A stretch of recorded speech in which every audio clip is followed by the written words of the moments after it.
local and vocal across beds, hearts and bucks. This is BBC Three Counties Radio.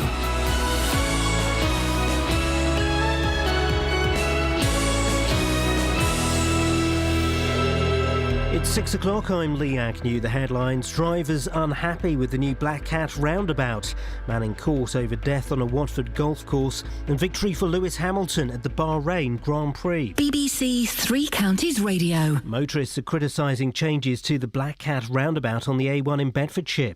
Highways England has spent £5.5 million improving the road layout and installing new traffic lights, which they say will take a few weeks to calibrate.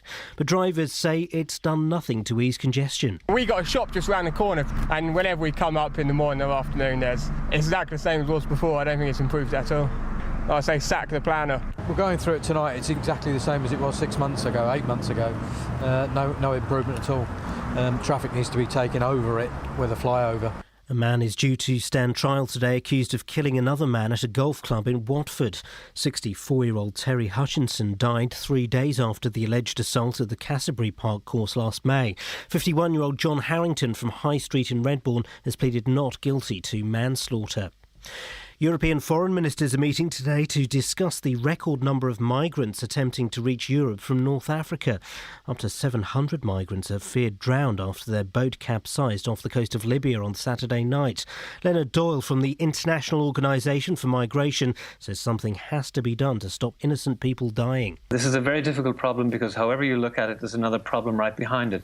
But one thing we cannot do is the world cannot sit on its hands as it has been doing and allow people to drown and die like this, over probably 1,500 so far this year. Today's the last day to sign up to vote in the general election on May the 7th. It's estimated that up to 7.5 million people remain unregistered. An independent report says the Post Office failed to find out why cash went missing from post office branches before starting criminal proceedings against postmasters. It says that in many cases the shortfalls could have been caused by criminals using malicious software, by IT systems or by human error. Jo Hamilton used to run a sub-post office and says she felt under pressure to plead guilty to false accounting. After I'd read the report, I actually felt relieved that someone at last had put down in a document exactly what happened to us, and they've had the same frustrations that we had trying to get paperwork out of the post office to help our cases, to investigate what's gone wrong. New research suggests the number of young teenage girls experiencing emotional problems has increased dramatically over the past 5 years. The survey suggests that 1 in 5 girls aged 11 to 13 is at risk. In sport, Hertfordshire's Lewis Hamilton made it 3 wins out of 4 this season with victory at the Bahrain Grand Prix. Hamilton finished ahead of Kimi Raikkonen in the Ferrari, who stole second place ahead of Nico Rosberg. And the weather will be chilly at first, but warming up with mist and fog clearing to leave a fine and sunny day. Top temperatures around 17 degrees Celsius, that's 63 degrees Fahrenheit. You can get the latest news and sport online at bbc.co.uk/3 counties. What a panda has ever done for me. Excellent question, sir. One we'll be answering throughout the show. Morning, guys. Iain Lee, BBC Three Counties Radio. It's Monday. Forget that. Forget that. For those of you who regularly listen to this hour, this is kind of like, this isn't kind of like, this is exactly like our sort of lost secret hour. We're still trying to come up with a name for it. Between 6 and 7, literally 8 people listening. I don't know why I bother. Oh, because I'm contractually obliged to. But for those 6, 7, 8 people, I think it's the best hour of the show. I think it's the best hour of the show. We're coming up with names for this hour of the show. It's exclusive. It's members only. 08459 455 555. Across beds, hearts and bucks. This is BBC So far. Three Counties Radio. So far, the names we have are Our Hour. That's a good one. No. Our Hour. The Hairy Hour, which I absolutely hate. The best one we've got so far is Ragging Around, which is sponsored by Ollie Martins. Ragging around. That's the best name we've got for this first hour of the show. Can you come up with something better, please? 08459 455 555. Ali G joins us for today. Ali G, I'm just throwing you on the spot, mate, because that's the kind of danger that we enjoy here at BBC Three Counties Radio. We're not Hereford and Worcester, for goodness sakes. Tepid! Ali G, have you got a name for the first hour of the show? No. Oh, dear. Disappointing start. 81333. Start your text 3CR. Unless you're saying something rude, then start your text HW.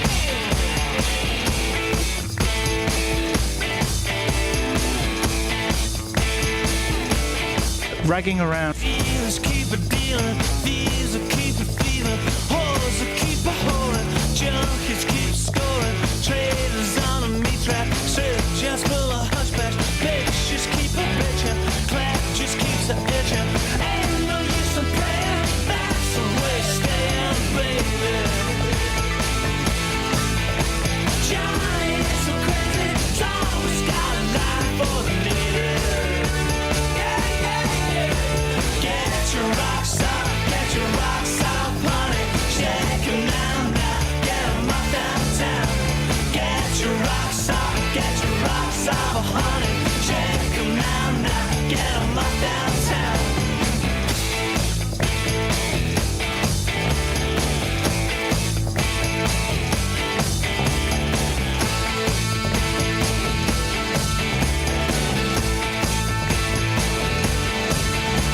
Creeps that keep a crawling, drugs that keep a falling, teasers keep a teasing, holy Joes are preaching, cops that keep a busting, hustlers keep a hustling, death that keeps a knocking, souls are up for auction, ain't no use in playing, that's the way staying, baby.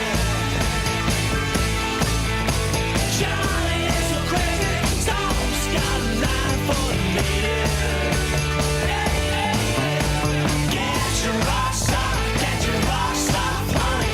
Shake 'em now, get 'em off downtown. Get your rocks off, honey. Shake 'em now, get 'em off downtown. They actually drove across the green when the kids were coming back from school and nearly knocked women over with toddlers, and it got that bad. My husband went after them on his own motorbike and pulled them off. Ain't no use in playing, that's the way staying, baby. Johnny is so crazy, he's always got a line for the lady. Is it about a gap year? Get your rocks off, honey. Shake 'em now, get 'em off downtown. Get your rocks off, honey. Shake 'em now, get 'em off downtown. Get your rocks off, honey. Shake 'em now, get 'em off downtown. Get your rocks off, What do we call this hour? Special, it's naughty, it's mysterious. Scott suggested the hour of power. I mean, really. And Marie has suggested the power hour. Now that I like. Peter's in Wolverton. Good morning, Peter. Good morning, Ian. Peace be with you. Peace be with everybody, Peter. All of the souls, apart from the sinners. What have you got for us, Pete? Well, a name for the hour. It's going to be a good one. 60 minutes of mystery and mayhem. 60. I don't think I've got room on my whiteboard to jot that down. Oh, you must have. And where's the mystery? The mystery is, how does Kelly Betts end up working here every single day and not get the sack? Huh? Do you know what I'm saying, Peter? Yeah, I know what you mean, but that is incorrect. The mystery is you never know what's going to happen. 60. So give us it again, Peter. 60 minutes of mystery and mayhem. Beautiful. That was the chair, by the way, at the end of that. Oh, whatever. Clip that. We'll put that on the board. Thank you. Hey, good news, guys. Good news. You know all that money I'm seamlessly going into a news story. You know all that money that was spent on improvements to the Black Cat roundabout on the A1? You know the one near Bedford? Yeah, the £5.6 million that was spent to ease congestion. Well, guess what? You're telling us it's not worked. Many of you have contacted BBC Three Counties Radio this guy's. To say the tailbacks are worse than ever and the new road layout is confusing. So we sent our reporter, Matt Lockwood, who's very easily confused, to leave us alone for a couple of hours and take a drive up there. Here's what happened. I will be there, up and over, I will be there, up and over. OK, I've switched off the radio now because we're approaching the Black Cat roundabout. Let's just put the windows up, let's get serious now. Already I've hit tailbacks, long tailbacks in fact. So this is not looking good at all. So we're now just crawling towards the roundabout. This is one of the things we've been warned about.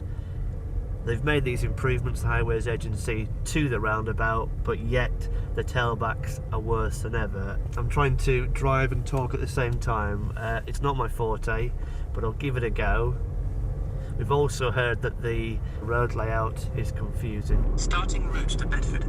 In a quarter of a mile, at the roundabout, take the 4th exit to merge onto A421 towards M1. Well, this guy let me in. Come on, let me in. Be a gentleman. Thank you very much indeed. Okay, first thing you notice about this roundabout is there are lots and lots. Take the 4th exit to merge onto A421 towards M1. Alright, shut up. There are lots and lots of traffic lights, many more lanes than before, lots of feeder lanes. Okay, I think I'm in the right lane here. I mean, this roundabout looks half finished, still lots of diggers, traffic cones. But to be honest with you, the layout is not too confusing, and now I'm off the roundabout. 4.1 miles, take exit towards Bedford and A428. Alright. That wasn't too confusing off the roundabout, no problem at all really. Might be a bit confusing if you use it for the first time, but if you use it every day you'd soon get used to that. The main problem is the congestion due to rush hour today. It's 5 to 5 on a Friday afternoon, but also these traffic lights which perhaps need some adjustment so that more traffic can flow through at certain times.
Minutes of mystery and mayhem.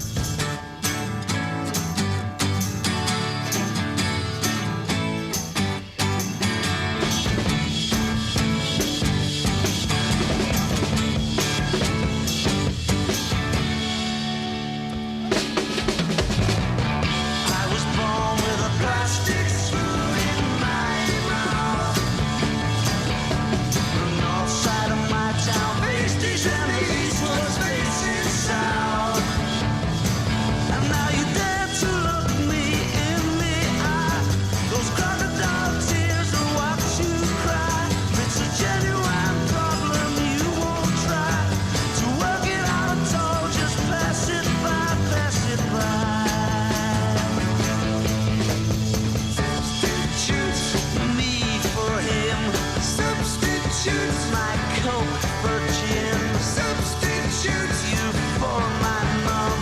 Substitute my washing done. Substitute your lies for fact. I see right through your plastic mat. I look all white, but my dad was black.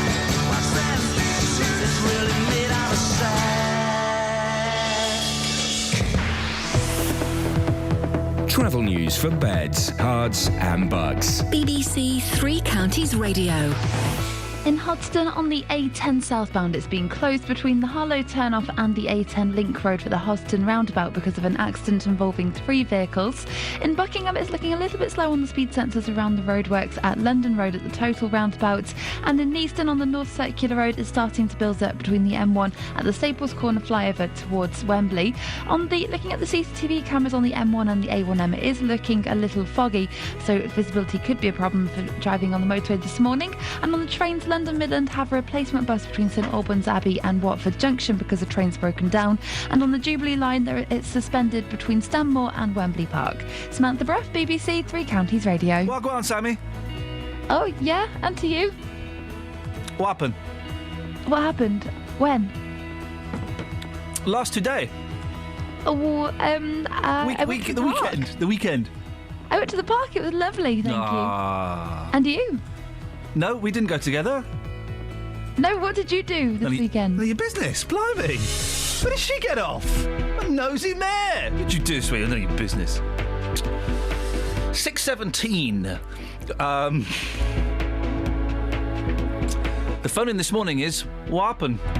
08459 455 555. What happened? I made myself laugh. 6:17. It's Monday, the 20th of April. I'm Iain Lee. These are your headlines on BBC Three Counties Radio. Motorists say congestion at the Black Cat roundabout is just as bad as before after multi-million-pound improvement works. A man is due to stand trial today accused of killing another player at a golf club in Watford. And today is the last day for people to register to vote in May's general election. And boy, oh boy, will we be talking about that later on, Kelly Betts. BBC Three Counties Radio.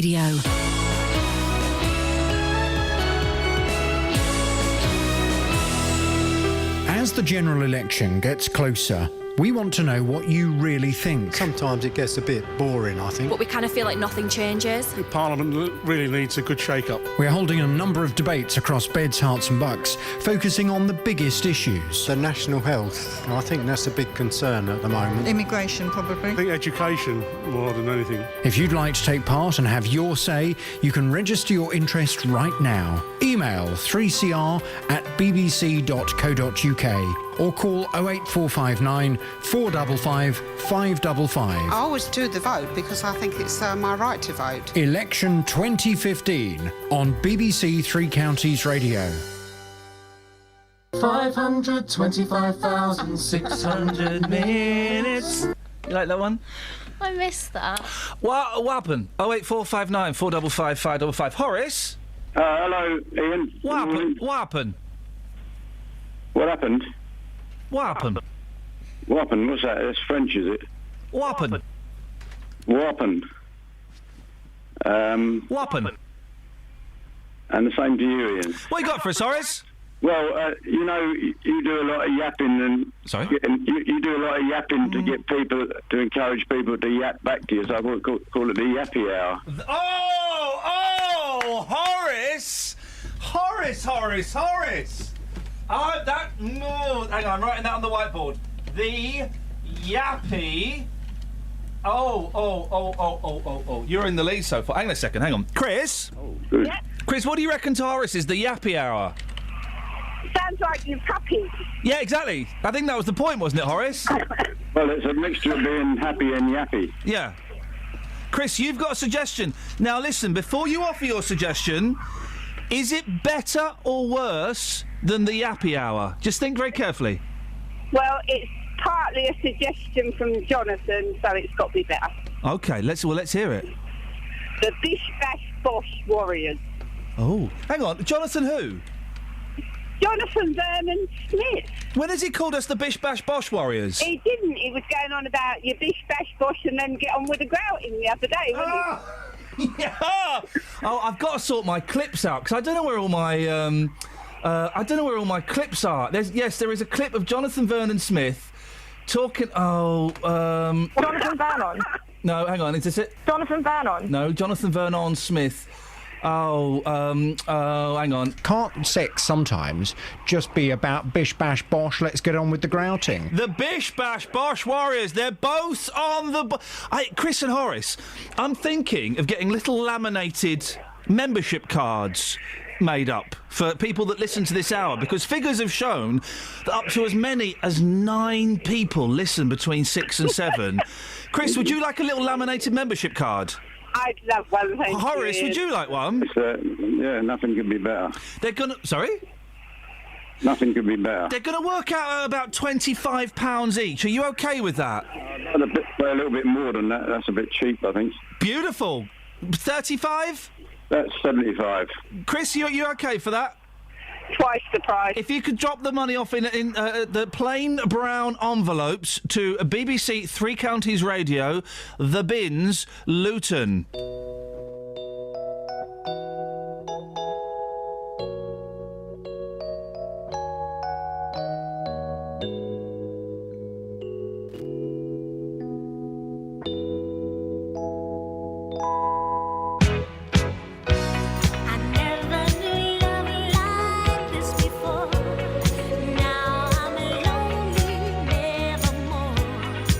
Since you came into my life,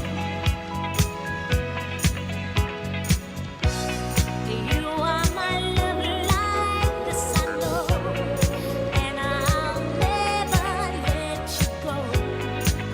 You're my all, you're part of me.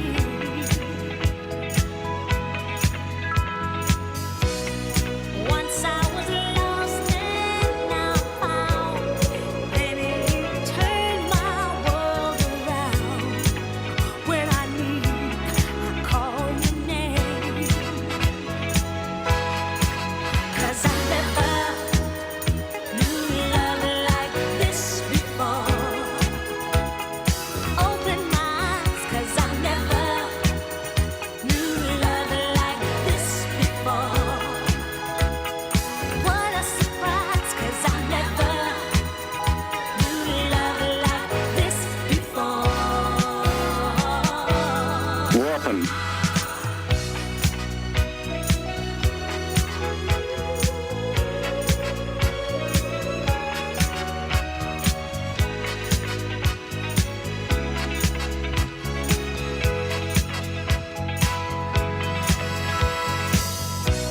This feeling so deep inside of me, such a tender fantasy.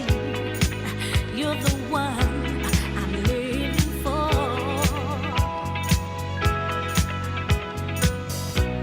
You are my sunlight and my rain, and time could never change what we share forevermore. I never knew love like this before. Now I'm lonely nevermore. Since you came into my life, 'cause I never knew love like this before. Open my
Sorry, I thought I was going to vomit for a second.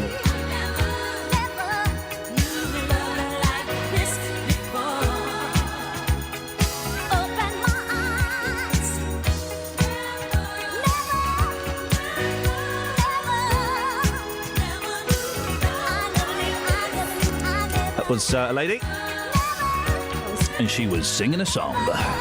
Never knew life like this before. I'll just fill in the gap. Is it never knew life or love? Love. In that case, I don't want to hear that sick message. Now, new research says an estimated 69,000 people... Oh, I've missed a line. Hang on a second. Let me just set this up, otherwise it means nothing. A quarter of people with Parkinson's disease say they've had their symptoms mistaken for being drunk. New research says an estimated 69,000 people with the condition in the UK have suffered hostility and rudeness from members of the public. Many have been laughed at, and 1 in 7 say they feel trapped inside their homes because of these reactions. This is incredible, Kelly.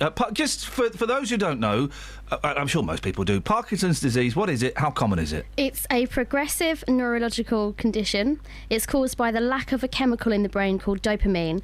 This happens when some nerve ends in the brain die, and without dopamine, people's movements become slower, which means it obviously takes longer for them to do things. The stats, 1 person in every 500 has Parkinson's, so that's about 127,000 people in the UK. Symptoms and how quickly they progress are different for everyone, and it's more common in men than it is in women.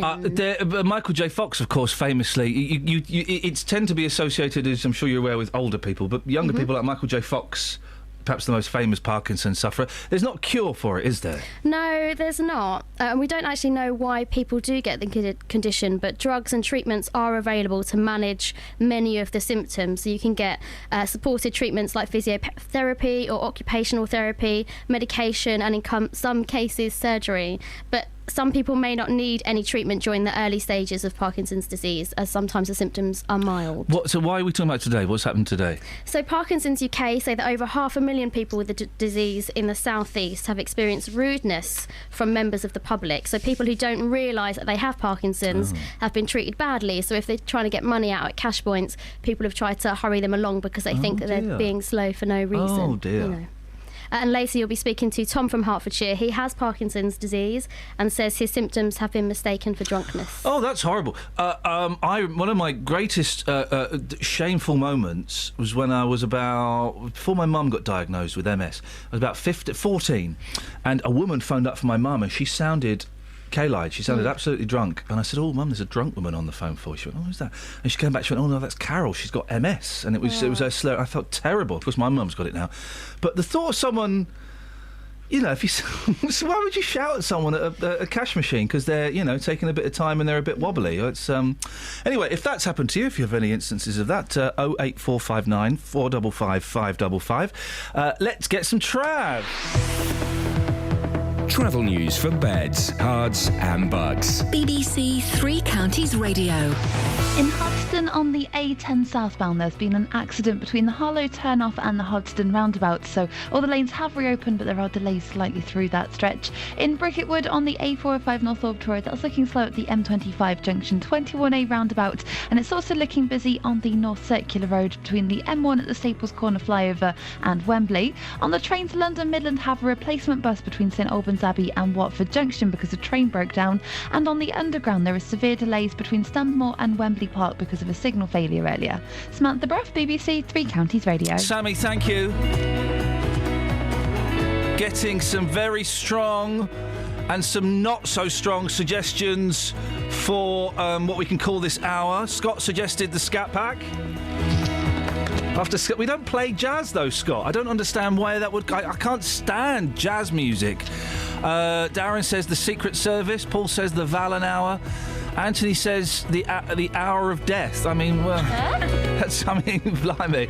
Any more suggestions? 08459 455 555. Let's get the news. Here's Lee. Across beds, hearts and bugs. This is BBC Three Counties Radio.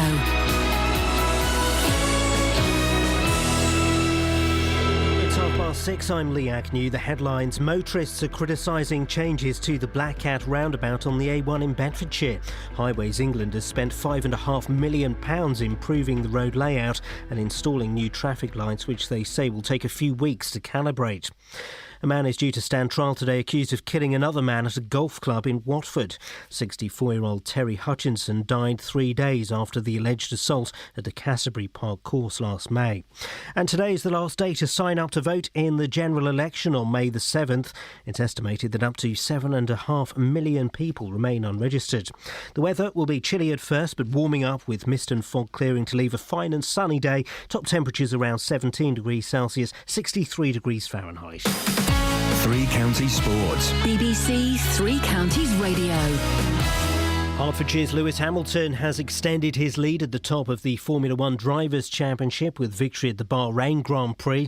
The world champion finished ahead of Kimi Raikkonen's Ferrari in second, with his Mercedes teammate Nico Rosberg in third. He weaves towards the checkered flag. The crowd roars, and Lewis Hamilton takes his third victory of the year, the 36th of his career, and 2 years running here in Bahrain. Pole and the win. It's been a masterclass from Lewis Hamilton. Watford are a point clear at the top of the championship after Saturday's 1-0 home win against Birmingham. Craig Cathcart scored the goal, and the Hornets boss Slavica Jokanovic is delighted with the progress his side have made. It's a very tough and complicated week. We finished the week with successful week for us. Now it's important rest a little bit our body, our mind, and be ready for prepare next Brighton game. The Milton Keynes Dons are a point behind a League One automatic promotion position after Saturday's 6-1 home win over Leyton Orient. Bowditch, Baker and Ali scored, with Rob Hall getting a hat-trick, and the Dons boss Carl Robinson is positive his side can go up. If we end up on 91 points and don't go up, I think it'll be quite remarkable. So I think if we control our own destiny and our own future, we've got some very difficult games ourselves, Doncaster now and Rochdale, and before we finish off in the spectacle last game of the season on the Sunday into Oval, and we're almost at the end. But I think if you're going to the players playing, I don't think anyone will cope with us. So whatever way you want to throw at us, we'll take it. It's as simple as that. And Aston Villa are through to their first FA Cup final in 15 years after beating Liverpool 2-1 at Wembley. Fabian Delph scored a second-half winner to reach the final against Arsenal at the end of May. That's BBC Three Counties News and Sport. More at 7 o'clock. This is Yasmin Khan on BBC Three Counties Radio. Is it Eckers like Just? Morning, Yasmin. How are you today? Good morning, Justin Dealey. I enjoyed your video on Facebook last night, Yasmin. Very good. Yes, dancing. You all right, Just? Yeah, I'm fine, boss. Yourself? Yeah, fine. We're coming up with some great names for this first hour of the show. So this morning we've had the Power Hour, like that one a lot. Yeah. 60 minutes of mystery and mayhem. Yeah. Bish Bash Warriors. I like that one a lot. My favourite is the Yappy Hour. Yeah, I quite like that one. What about just hanging? Sorry? Just hanging. It sounds... How are you hanging? Yeah. No. Because in the first hour, you are just hanging before you get to 7 o'clock, and then, of course, things get a bit more serious, a bit more tense. So in the first hour, we're hanging. 2 points. First of all, hanging sounds like you're talking about Winkles. Right. Secondly, what if we do a story about someone who's hanged themselves? Well, do you see what I mean? Yeah, we could change the title for that day. We can't... No, it has to be... Hang on a minute. Wayne? Hello. Good morning, Wayne. You all right? Yes, thanks you. The hanging hour doesn't work, does it? Hello? Wayne? That means no. Wayne? He's gone. Well, see, Justin, you've offended him so... Let's try and get Wayne back. You've offended him so much, he's had to hang up. Wayne, I'm very, very sorry. Wayne? Great name. Stop having a go at my callers. I'm not having a go. I like the name Wayne. Okay, right. If I had a kid, I'd call it Wayne. All right, it's time for this. Okay, so... Got 3 today. Ali G's playing for the first time. You know the rules, Ali G? No. So you don't listen? Sometimes. Flipping heck. Great research. Wayne? First hour. Wayne? Hello. Could you explain the rules of What's the Story Morning Glory to Ali G, please? No, because I don't know what they are. Oh, for... Flipping heck! Wayne, what you got for us? That's all right, fella. Listen, the 6 till 7 hour, a very secret special club that turns out you and Ali G aren't fully paid up members. What's your suggestion for the name? The Golden Hour. Hasn't that been done? Batesy. Yeah, well... It's Batesy, isn't it, Yeah, it's Batesy, yeah. Yeah, well, it's all one BBC. Well, you can just borrow it from them, can't you? He's right, actually, yeah, we can do. Wayne, thank you. Thank you. I'm getting stalked on... I'm getting, what do they call it? Twitter, online bullying. Yeah. Other social from Andy Wright. Right. Every time I tweet something, he keeps trying to tweet me about what I think the future of geoengineering is. Oh, come on, Andy. And now I've just tweeted, right, trying to come up with a name for the 6 to 7 hour of the show when no one listens. Right? His replies, yeah, that's like trying to get you to understand about hashtag geoengineering. Think about it. Chill out, Andy. What's your beef, Andy? Hey, we could call it the geoengineering hour. Oh, yeah. Right. Time for a little bit of this. We got to page 9 of the... Wait, you going to take a phone call? What's going on? You in? What? I'm in. OK. Perk up a penguin. Perk up a penguin. We'll start with you, Just. Perk up a penguin. I'm going to make a suggestion. And I saw the penguins the other week at London Zoo. Fine creatures they are. Are you 12 years old? Was one of your divorced parents taking you to the zoo to try and win favour with you? No, I just thought I'd go and see the animals. It's a great place to go at the weekend. No. London Zoo, no. It's horrible. But then I went shopping after. Wow. Okay. Every box ticks. I think... Every box ticks. I think... I think that a penguin was very, very hungry. And you know, sometimes I say, oh, I've had such a lovely steak, it's done something to me. I think... I've literally never heard that phrase come out of your mouth. You know what I'm talking about. I think a penguin got a little bit too turned on by the fish that he was given. No. I mean... Kelly Betts, perk up a penguin. Oh, yeah. There's a young boy who can't eat set foods. What foods? Just set ones. Set ones, yep, okay. Like veg. Yep. Brings him down. Yep. But every time he eats a penguin, brings him back up, energises him. Zookeepers, Justin was close. Oh. Zookeepers have set up honeymoon suites to try to get pairs of African penguins to mate in private in Boston. Gonna say that again. See if you can spot what makes me think this is an April Fool, right? Yeah, go on. Zookeepers have set up honeymoon suites to get pairs of endangered African penguins to mate in private in Boston. Mate in private? No. Okay. You don't get penguins from Africa. You don't get penguins... You get penguins in cold places. Here's a clue. Africa's flipping boiling. That's like saying you don't get a bobsleigh team from Jamaica. Yeah, fair play. Yeah. They said African penguins from Boston. That's true, enough, and it's very cold there. OK, we go on to page 12. OK, here's your next one. Hot wings. This is a good one. Hot wings. I'm going to bring in your nemesis, Justin. Yep. Say hello to Katya. Hey, Katya. Hey, hello, Justin. Good morning. Good morning, Katya. Are you well today? I'm up today. I can't believe I am. Well, you were. It sounds like you've just woken up, to be fair. The question this morning, Katya, that we're only asking to those people listening this hour, between 6 and 7, is, what happened? What? What happened? What happened? Where? Yeah. What? I don't know. When? Where's the articulation? I don't know. I can't say. What happened? What happened? OK. Can I just say as well, we are dedicating this whole... I've got to find the name, because someone sent me such a lovely message on facebook.com/Iain Lee. Where is it? I can't work Facebook anymore. Hang on a second. Oh, yeah, look, we're dedicating this whole secret hour this morning to Jackie Snowden's daughter. Well done. My daughter... No, I won't bother. It's not that good. My daughter sets her alarm for 5:45 every morning so she can wake up and listen to more of your show. That is dedication, Katya. Yes. Katya, hot wings. No. Yes? Yes. Hot wings, Katya. Okay. Hot wing. Okay. No, I've got a title for you. Hot wings, Katya. Can I have to press you on this one? Hot. It's really hot today, and I've got a wing. I can't do the promotion for a brand, so I don't know. You can't do the what? Other foods are available. Yes. The headline. Do you know how to play this, Katya? I know, but I've got a headline myself. I'll give you a headline in a minute. Don't even know what that means. What's your headline, Katya?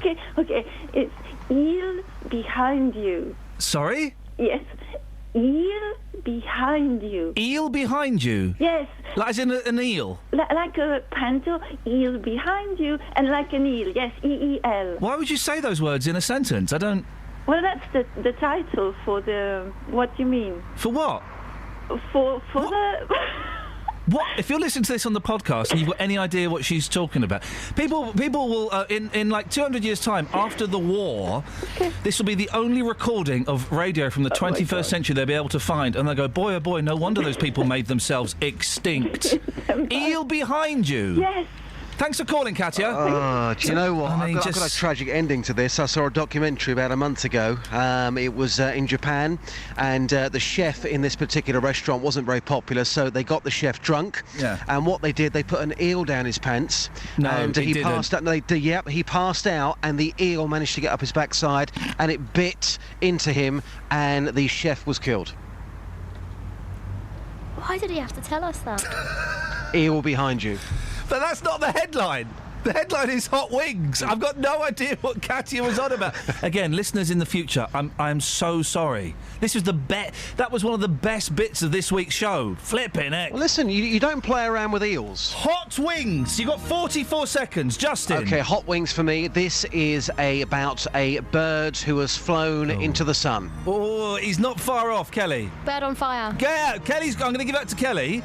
Firefighters heard cries for help at a house blaze in Boise, Idaho. Rescued 2 parrots. Wow. I don't get I still don't get why she would phone up and say that to us. I think she's seen that documentary. And you don't get penguins in Africa. You get them in cold places. 08459 455 555. Eel behind you. It's like killing a bee with a bazooka. I only knew you for a while. I never saw your smile till it was time to go away. Sometimes it's hard to recognize love comes as a surprise, and it's too late. It's just too late to stay.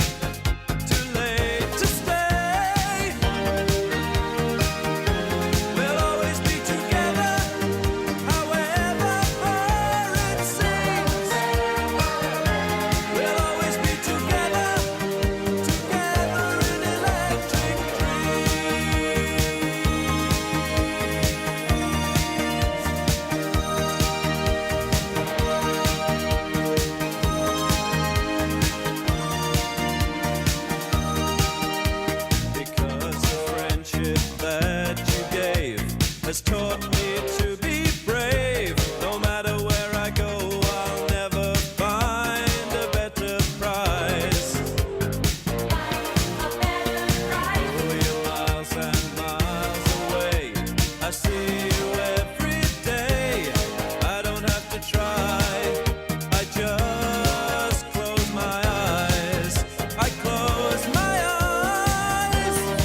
Travel news for beds, cards and bugs. BBC Three Counties Radio. The A10 southbound was closed earlier between the Harlow turnoff and the Hardston roundabout, but it has reopened. It's still a bit slow there, though, after a 3-car accident. In Bricketwood, on the North Orbital Road, it's looking slow at the M25 junction 21A roundabout, and it's also building up on the M25 anti-clockwise between junction 21 for the M1 and 19 for Watford. On the trains, London Midland have a replacement bus service between St Albans Abbey and Watford Junction. That's because the train's broken down on the line. And on the Underground, the Jubilee line has severe delays between Stanmore and Wembley Park. Samantha Brough, BBC Three Counties Radio. Wagwan, Sammy. You've already asked me this. No, I didn't, mate. I asked you what happened. Now I'm asking you wagwan. Have you ever... Well, the... porridge? Unbelievable. It was never like that in your day, Alice, when you were doing the travel. We had, well, we didn't have any desire to talk to you, actually, so... Just focus for a second. OK, 6:46. It's Monday, the 20th of April. I'm Iain Lee. These are your headlines on BBC Three Counties Radio. Motorists say congestion at the Black Cat roundabout is just as bad as it was after multi-million-pound improvement works. A man is due to stand trial today, accused of killing another player at a golf club in Watford. And Legoland is closed today. It's not, but I'm going there, and I just don't want anybody else to be there. So, stay away. Let's get the weather. Here's Kate. Beds, Hearts and Bucks weather. BBC Three Counties Radio. Good morning. Well, it's a chilly start for many of us this morning. There is a sparkle or two of frost out there as well, as temperatures just snuck below zero in some of the more rural spots because we had clear skies overnight, so our temperatures fell away. But the sun is up, we've got blue sky and sunshine. In fact, there's barely much in the way of cloud at all to talk about today. Gentle easterly wind. It's going to feel quite warm and pleasant this afternoon. We're looking at a maximum of around 17, possibly even 18 Celsius in the sunshine. Now, overnight, it's a repeat performance. Once the sun sets, the temperatures are going to slip away fairly quickly. The minimum down to 1-2 Celsius in the countryside. So again, it's possible for a little bit of ground frost tomorrow morning. But also, we're looking at towns and cities staying around 5 or 6 Celsius. We could see a bit of mist and fog as well tomorrow, but it will burn back fairly swiftly once the sun rises. And then it's a similar day. Maximum temperature 18, maybe even 19 Celsius. And that's your forecast.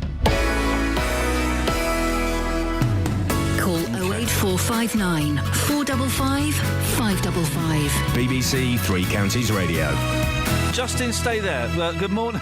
Justin, stay there. I'll come back to you in a second. Morning, Phil. Good morning, Ian. Phil, what you got for us, boss? Penguins. Yes. They do breed in Africa, just outside Cape Town, Boulders Beach. I'm looking at them now on my iPad because I've seen them. Phil, you all know that everything is on the internet is completely fake. No, I've seen them in life. You've not seen... And I just needed to refresh my memory by... You've seen it in a zoo. You don't get wild penguins in Africa. They live in cold places. They don't. Look at the internet. You can see them on the beach of sunbathing. Phil, why would you phone up and lie to the BBC? Why would you do that? You know we have simpletons listening at this time of the morning. You know that this morning is a very elite club between 6 and 7? It always is with you. That's it, Phil, thank you very much indeed. Boss? Yes, boss? I have a penguin fact for you. Yeah, go on, fella. When I went to Whipsnade a few years ago, I said to the guy, this is going to sound like a really stupid question. I said, but those penguins, they look cold. And he said to me, no, they do suffer from the cold. That's why they are shivering. Yeah, the shivering keeps them warm.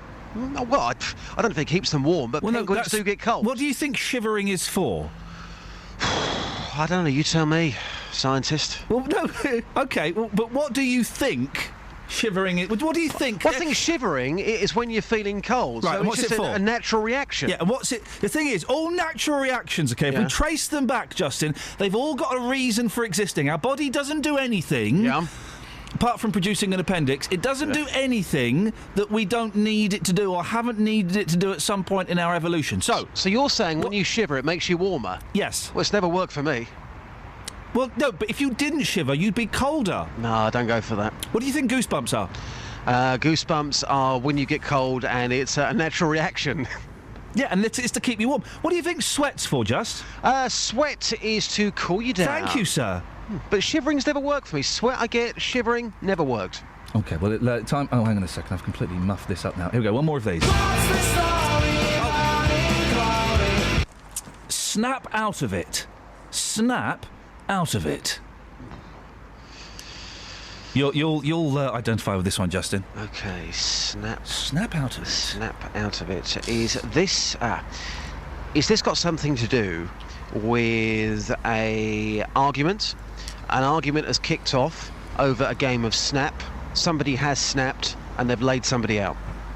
Incorrect data. Alice, would you like to play Snap Out of It? What on earth could that headline... By the way, good morning to... we've got Andrea and Jamie listening in America, of all places. Morning, guys. Alice, what headline... what is the story behind Snap Out of It, please? I think it's a photograph where someone has managed to hide in the back of it and isn't fully in the picture, but it's someone famous or an animal or something. God, that's the vague... You just put words together. You just Hey, it's a story. You puked up a load of words hoping that some of them might fall in the right... No. The first half was quite specific. Kelly Betts. When Alice said snap and said photograph, you raised your eyebrows. So I'll give you a clue. It's written snap, comma, out of it. Snap, comma. Is it that picture when the girls took selfies with Ed Miliband? No. You should like this one, Just. 1 in 4 people buy clothes to avoid being seen in an outfit twice online. Yeah, I'll go for that. Yeah. Shame you don't really. Right, Justin. Time for you to earn your keep. There's Yes. a couple. There's 2 things we're thinking of. Right. Yeah, go on. First one, page 17 of the Sun. Let me just get this one, okay? When it comes to rubbish band names, they don't come much worse than Mumford & Sons. In fact, the moniker, which is taken from frontman Marcus Mumford's surname, is so bad even the boys can't stand it. Marcus Left admitted, "I definitely regret the band name. It's a ball ache. We thought about changing it, but it's a bit late now." So, there's rubbish band names. I like that one a lot. And then- a few spring to mind. Limp Bizkit. No, Shawaddy Waddy. The string cheese incident. The Rolling Stones. Toad the Wet Sprocket. Mister. Or there's Your Country Needs You to Vote, OK? Today is the last day... This is the front page there. Today's the last day you can register to vote. Yes. Right? Now, it turns out you and Kelly Betts, you shouldn't have the... I don't think you should have the right to vote. Kelly, what were you banging on about today? Kelly said... Well, she came up with some preposterous thing about if the Greens won the general election, would that mean loads of small, independent, unsigned parties would start up? Right? That nonsense to one side. She's also going... I don't know if I'm going to register to vote. I said, well, you might as well... You should register. I don't know if I should. And then you registered online. Fair play. You'd asked me if I registered. I said, no, I'm a 41-year-old man. Of course I'm registered to vote all the time. And you said... Shall I do it for you? Don't you have to register every year, like for Glastonbury? Don't you have to register every year, like for Glastonbury? If you move house, you need to let them know, don't you? Yeah, if you move house, you do, yeah. But a letter comes round and you fill it in. Don't you have to register every year like you do for Glastonbury? Also, just to say, you don't have to register for Glastonbury every year, just every 5 years. So you Anyone registered who wants online, and then it turned out that you were registered to vote already? Yeah. So today is the last day people can register for voting, Justin. There might be something in that. Okay. Which of those do you fancy first off? Well, which do you fancy? Your name is above the door. What would you like? Go for it, fella. Whatever you... Catherine's not here this week, so we can do what we want. I think for the first hour, why don't we go with band names? OK, beautiful. Can I Let's just do read that. this? Katia sent me this in. Thanks. There's a link to the Metro newspaper. Man has eel-like fish surgically removed from bum. Thank you. Yeah, do you want to hear a bit more? Yes, please. A man was forced to have surgery after a long fish got stuck in his anus. You right, Alice? Yeah. Bring back bad memories. Or good ones, I don't know. Graphic footage has emerged of the procedure which shows medical professionals, doctors, pulling the lungfish from a Brazilian man's backside. The eel-like fish had ventured so far up, it had become lodged in the patient's bowels.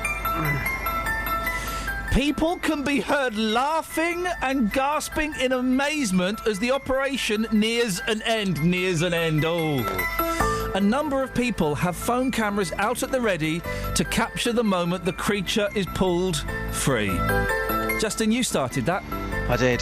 Thanks very much. I'm sorry. Ta-ta. Bye.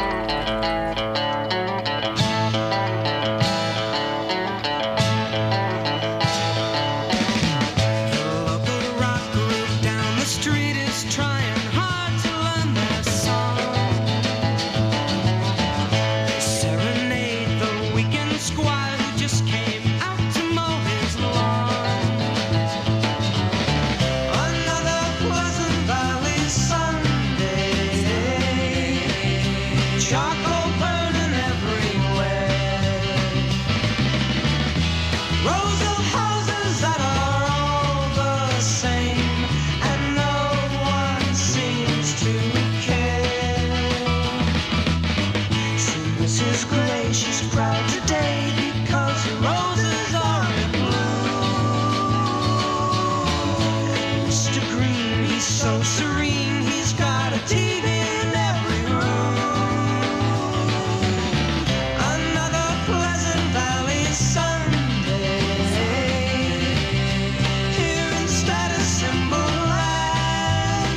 comfort goes.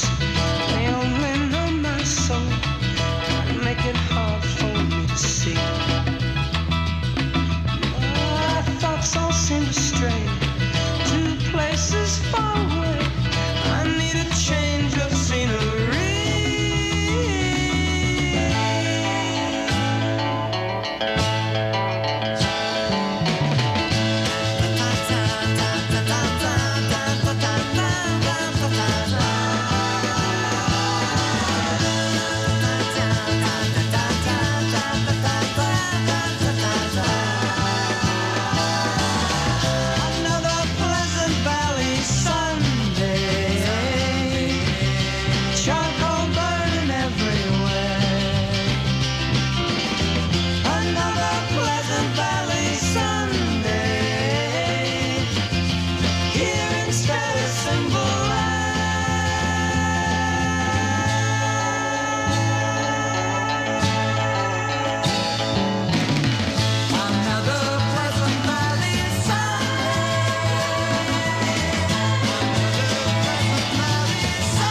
Yes, no anal fissure puns, I'm afraid. Those are horrifics. Imagine having a fish up your bum. That's it, guys. We never mention this hour again. It's our dirty little secret. I mean, that could be the name, but it just sounds... In the days of BBC sex scandals, deliberately calling something a dirty little secret. It just feels completely inappropriate, doesn't it? You can give us a call as well if you want. Band names, rubbish band names, please. 08459 455 555, or send us a cheeky text 81333. Start your text 3CR. Travel news for beds, cards and bugs. BBC Three Counties Radio. On the M1, it's slow southbound around junction 11 for Dunstable, and the A1M southbound's very busy between junction 8 for Hitchin and 7 for Stevenage. On the M25, it's busy anti-clockwise between junction 17 for Maple Cross and 14 for Heathrow. And in Bricketwood on the North Orbital Road, that's very busy at the M25 junction 21A roundabout. On the trains, London Midland have a replacement bus between St Albans Abbey and Watford Junction. And on the Underground, the Jubilee line is suspended between Stanmore and Wembley Park because of a signal failure. Samantha Bruff, BBC Three Counties Radio. Sammy, thank you very much. So, rubbish band names, and, well, today is the last day to register to vote, but do you know what that means? Because it turns out Kelly Betts doesn't. And let's be honest, I was going... Sorry? I was being very gentle with Justin as well, because, well, he was just as confused this morning. 08459 455 555, and your tales of the Black Cat roundabout. Has it got better or worse since the improvements? Local and vocal across beds, hearts and bucks. This is BBC Three Counties Radio.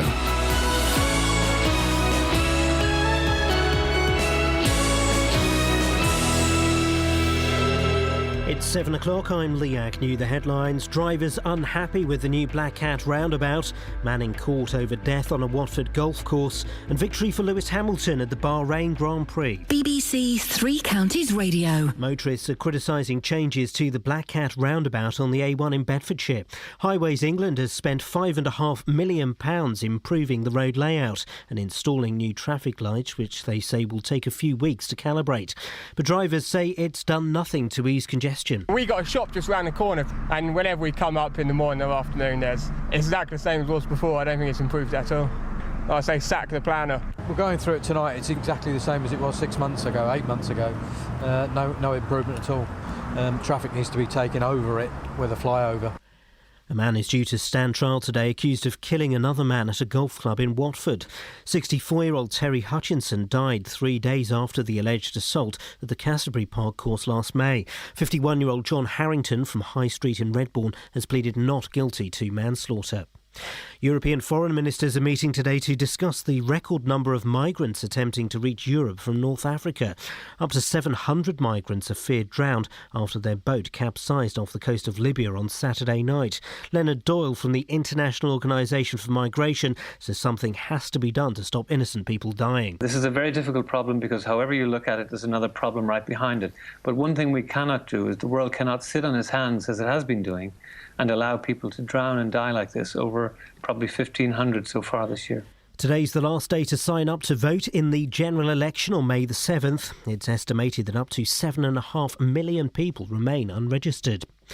An independent report says the Post Office failed to find out why cash went missing from post office branches before starting criminal proceedings against postmasters.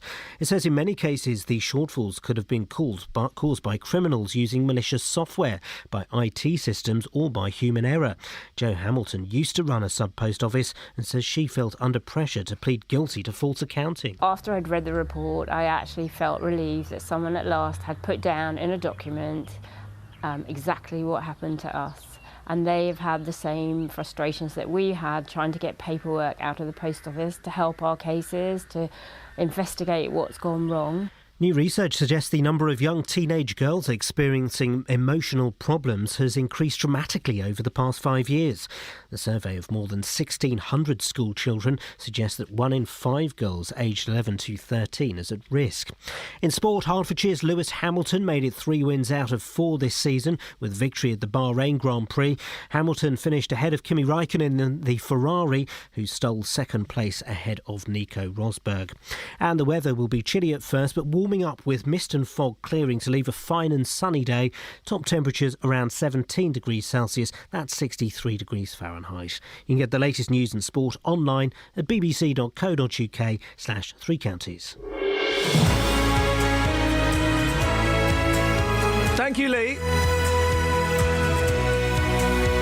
Morning, guys. Iain Lee, BBC Three Counties Radio. Rubbish band names. And well, it's the last day you can register to vote. And, I mean, if you do, you don't. I'm not bothered, really. But are you going to bother? If you're making the decision not to register to vote, I'd love to know why. Got a frog in my throat. 08459 455. Oh, that worked better than I thought. 08459 455 555. Across beds, hearts and bucks. This is BBC Three Counties Radio. Let's see if Kelly's better than Catherine. Have you got the Texas? Yeah. Hey! Hang on. You haven't, have you? Yeah, I have. Well, why are you saying hang on and not just... Changing a cue quickly. Right, do it again. What, the whole top? Yeah. No. Have you... I never thought I'd say this, but... I don't know if Miss Cav... I thought you would say that. Have you got any Texas? Yeah. Gay. Daz the hobbling trucker. Yeah. I'll tell you what. Daz the what? Hobbling trucker. Wait, I don't want to know what happened. That's Okay. That's the first hour of the show. These guys. Well, in this case. Oh. It's all about penguins. Yeah. Wappen. Yeah. And what's called the first hour. Penguins we can talk about. But they was mentioned in the first hour. What are the rules? The rules are. We can talk about penguins. The other stuff we can't talk about. That's if you want to know what the other stuff we can't talk about. You've got to listen to the first hour between 6 and 7. We talk about stuff we don't talk about in the rest of the show. Penguins we can, because it was in the newspaper story about African penguins. You don't get penguins in Africa. So I've just read the text. Yes. It's really boring. Okay, well then don't bother. Okay, and that's it. Someone's just sent me a great picture of. You see, look at this, Matt. History in Pictures, 60s radio DJ, and it's Kath. Everyone said, is it your team? It's 2 really hot 60s models in mini skirts and knee-length socks, looking at a record. That's our team. Thank you very much, Kelly. I'm going to turn your microphone off now. Okay. Is she smoking? Sorry? It looks like she's smoking. No, she's sucking on a microphone. Sucking on a microphone. Right, anyway. Okay, anyway. Hey, good morning, Matt. Good morning. Haircut? No. No, you should get a haircut. Yeah, I didn't do my hair this morning because, it's early, isn't it? You can still do your hair any time of the day. No. Notice you brought yourself a drink, but... Yeah, selfish. Very. Very selfish. So... Your beard is growing. Isn't it? Isn't it? It's shaggy, isn't it? I've never had a beard this long. Thing is, I haven't got a job where I'm going to be seen by anybody until the end of May. So I might just go for it. I've got no... I'm undecided. I don't know whether I like it or not. It makes you look... A woman tweeted me yesterday saying, I saw you at the weekend with your beard. You don't look sexy. Well, that's pushing it, but I would say it makes you look more intelligent, I suppose. Oh, I might get a pipe and a deer stalker and go and solve a crime or two. Now, £5.6 million has been spent on improvements to the Black Cat roundabout on the A1 near Bedford. The intention was... What are you doing? It's all right, I'm just moving about. Well, don't. All right. To alleviate congestion, but motorists have been criticising the changes. Far from improving traffic flow, some drivers who've contacted us, we've had quite a few actually on Facebook and email, say the tailbacks are worse than ever and the new road layout is confusing. Our reporter, Matt Lockwood, is with me in the studio to explain more. Matt. Why did you make a hand gesture then? Sorry? Why did you make a hand gesture then? I said our reporter. You are so rude. Quotation anyway, marks. Work started on this in June last year. This is our lead story. Take it seriously. Work started on this in June last year. Now, the works involved making the roundabout bigger, installing traffic lights and changing the road layout. Now, the Highways Agency told us all this was designed to reduce congestion. Yeah. Now, the roundabout has been a pinch point for years. What does that mean, pinch point? It's been a major junction. Yeah, what does pinch point mean? It means where the traffic gets clogged up. OK, thank you. And they're trying to ease it. Bottleneck. Trying to ease it. I prefer pinch point to bottleneck. Why? It just sounds better. In your opinion? Well, in my opinion. OK, it's our lead story, mate. Take it seriously. It's a major junction connecting Bedford with Cambridge and the A1. Now, work was meant to be finished in February, then we were told March, but when I did a drive-through on Friday, it looked like there was more still to do. There were still traffic cones there, there were still doing lots of work, there were diggers there. Yeah. And despite the £5.6 million spent on it, there's still congestion, and some drivers say the tailbacks are worse than ever, like you were saying. The majority of motorists I've been speaking to say the scheme has made no difference to their journeys. Have a listen to this. When I come for it every morning, there's not really any difference, so it's just as long queues. There's lots of traffic lights. How many traffic lights does one roundabout need? I mean, there's at least 12 there just on one side of the roundabout. Well, I don't know, I'm not a traffic management guy, I wouldn't really know, but yeah, it don't seem to be working much already. But you don't think it's kind of improved the situation? This was meant to, ease congestion. We got a shop just round the corner, and whenever we come up in the morning or afternoon, it's exactly the same as it was before. I don't think it's improved at all. So no improvement despite all these millions that have been spent? I think they should have sacked them, really, and saved a bit of money. Could have been used a bit better. So you think it's been a complete waste of money and time? Yeah. I say sack the planner. All right, so what do you think of these changes then? I mean, have they made a difference in your opinion? So far, the last 3-4 weeks have made a difference, yeah. So does traffic flow much better through the roundabout? There's less congestion approaching it? Before, it was dangerous. Now, it's definitely slightly better. But they could have done a lot more. They could have done more. There could have been maybe something going over the roundabout. There's a lot of space there, but something needed to be done, and at least they've done something. There seems to be a lot of traffic lights there, and before you could go around the roundabout in one go, now you're having to stop. Yeah, but then before you couldn't. You had to take your life in your hands to get out onto the roundabout. It was too fast. So now the lights have slowed it down, and it's given everyone a chance. I think it remains to be seen over time. Particular times of the day and so on, it can be particularly busy. And as I say, I'm yet to see any improvement. So no improvement despite all these millions that have been spent on it with a new road layout, feeder lanes, traffic lights. You're saying there's been no improvement? Well, going through it tonight, it's exactly the same as it was 6 months ago, 8 months ago. No improvement at all. Well, as with the roundabouts further north up towards Stamford and Cottesmore, traffic needs to be taken over it with a flyover, proper slip roads and junctions rather than this sort of thing. So this is kind of a short-term fix to a bigger problem here. I believe so, yeah. The Highways Agency, Matthew, what have they been saying? Well, we wanted them to come on, but we were told no one was available, so they sent through a statement. Yeah. Now, it's a bit of an interesting statement, actually, compared to statements we usually have. They say they have worked hard to get the A1 Black Cat roundabout layout open to traffic as soon as possible, so perhaps they were rushing, they hear. The traffic light signals are intelligent. It's an intelligent light system, and will take a few weeks to calibrate and validate traffic flow data and adjust.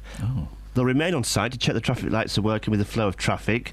Drivers should notice a difference to their journeys, but some are still adjusting to the new road layout. There is still some finishing off works to be done. Well, the finish off is always the hardest part. Which will be completed using overnight lane closures, and the scheme could be completed, they're saying, by late April. So no definitive end for this scheme at the moment. Call 08459 455 555. BBC Three Counties Radio. Now, the Daily Mail, of course, big supporters and backers of the BBC. They are. They love us, don't they? They love the BBC. They love us. They can't get enough of us. Well, they've got a story, actually. Oh, by the way, do you remember Glynis Barber? Oh, that name rings a bell. Yeah. Dempsey and Makepeace? It rings a bell. Anyway, page 9 of the Mail. This is what you're dealing with for the rest of the week. Sorry? This is what you're dealing with for the rest of the week. Yeah, you're dealing with this. BBC hoaxer says Darth Vader was a rap-loving black man. Oh, God. Oh, sorry. The BBC has apologised after allowing Matt Lockwood on to blaspheme. Yes. Sorry. The BBC, that's us, has apologised. I'm surprised me playing Blue Mink Melting Pot got half a page. This only gets like a little fifth of the page. The BBC, are you excited by the thought of the new Star Wars film? No, I don't like Star Wars. No, I don't like Star Wars. I've never seen Return of the Jedi. I've seen... Are you excited, Simon, by the new Star Wars film? Absolutely, I love it. Really? Yeah. I've never seen Return of the Jedi. Why not? Well, because I never got round to it. They're a bit silly. Because when I was a kid in the 80s, Star Wars was always on ITV on a Saturday night at 5:45. My mum took me to see Empire Strikes Back. Believe you guys call it Empire. But they're just a bit silly, isn't it? Yeah, Death March, isn't it? He's doing the Death March now. That's my favourite one. Really? Stop doing the Death March, please, Max. It's actually really annoying. Have you seen the new trailer, Simon? I've seen them, yeah. You excited? Because the second three that were the first three were rubbish, weren't they? Yeah, the remakes, I didn't like them at all, really, no. Okay. No. You've not called in about this, so what have you got for us? I'm just thinking about the worst band names, and I thought of one. Go on. In the punk heyday, there was somebody called Peter and the Test Tube Babies. Oh, I remember Peter and the Test Tube Babies, and there was also something about Test Icicles as well. Yeah, they had a lovely classic song called Elvis is Dead, I believe. Excellent. Those punk band names, I mean, that not only could a lot of them not play, and that's not being insulting, that was the ethos, but they couldn't come up with band names either, could they? No, not really. Simon, thank you very much indeed. Huh? Black Cat Roundabout? Corders? None. The BBC has apologised after allowing a hoaxer on the World Service who claimed Darth Vader is a stereotyped black villain who listens to rap music. Producers for World Have Your Say, well, I mean, really, if you're going to call a programme that, wanted to hear from guests who'd never seen the Star Wars film and found Godfrey Elfwick on Twitter. They're asking for trouble. Appearing on Friday's show, he claimed the original Star Wars films were rooted in homophobia and casual racial stereotypes. On Darth Vader, he said, and I quote, "The main bad guy, what's he called? Dark Raider? Is he black? He has a deep voice. He listens to rap music. It's just really bad racial stereotype." About other characters, he said, "That gold robot, C25 or whatever he's called, is a camp neurotic coward. The only main female ends up in a space bikini chained to a horny space slug." Well, Darth Vader is black, though. I mean, he does have a black costume. But he's not a black man. Yeah, but I suppose he is black. Well, he's not. Luke's his son. He's had his whole face burnt off. Luke's his son. Luke's a white guy. What? Sorry, spoiler alert. Travel news for beds, cards and bugs. BBC Three Counties Radio. It's busy on the M1 southbound between junction 11 for Dunstable and 9 for Redbourne. On the A1M southbound, it's very busy between junction 8 for Hitchin and 7 for Stevenage, and it's slow also on the M25 anti-clockwise from junction 22 for St Albans to 19 for Watford. In Borehamwood, also the A1 is slow southbound from the Holiday Inn to Stirling Corner, and it's busy on the A41 southbound from the Hemel Hempstead turn-off towards the M25. And on the train to London Midland, still have a replacement bus between St Albans Abbey and Watford Junction because a train that's broken down. And if you're heading into London using the Underground, the Jubilee line is still suspended between Stanmore and Wembley Park. Samantha Bruff, BBC Three Counties Radio. Thank you very much, Sammy. 7:16. It's Monday the 20th of April. I'm Iain Lee. These are your headlines on BBC Three Counties Radio. Drivers are complaining that congestion is just as bad at the Black Cat roundabout despite a brand new layout to deal with the problem.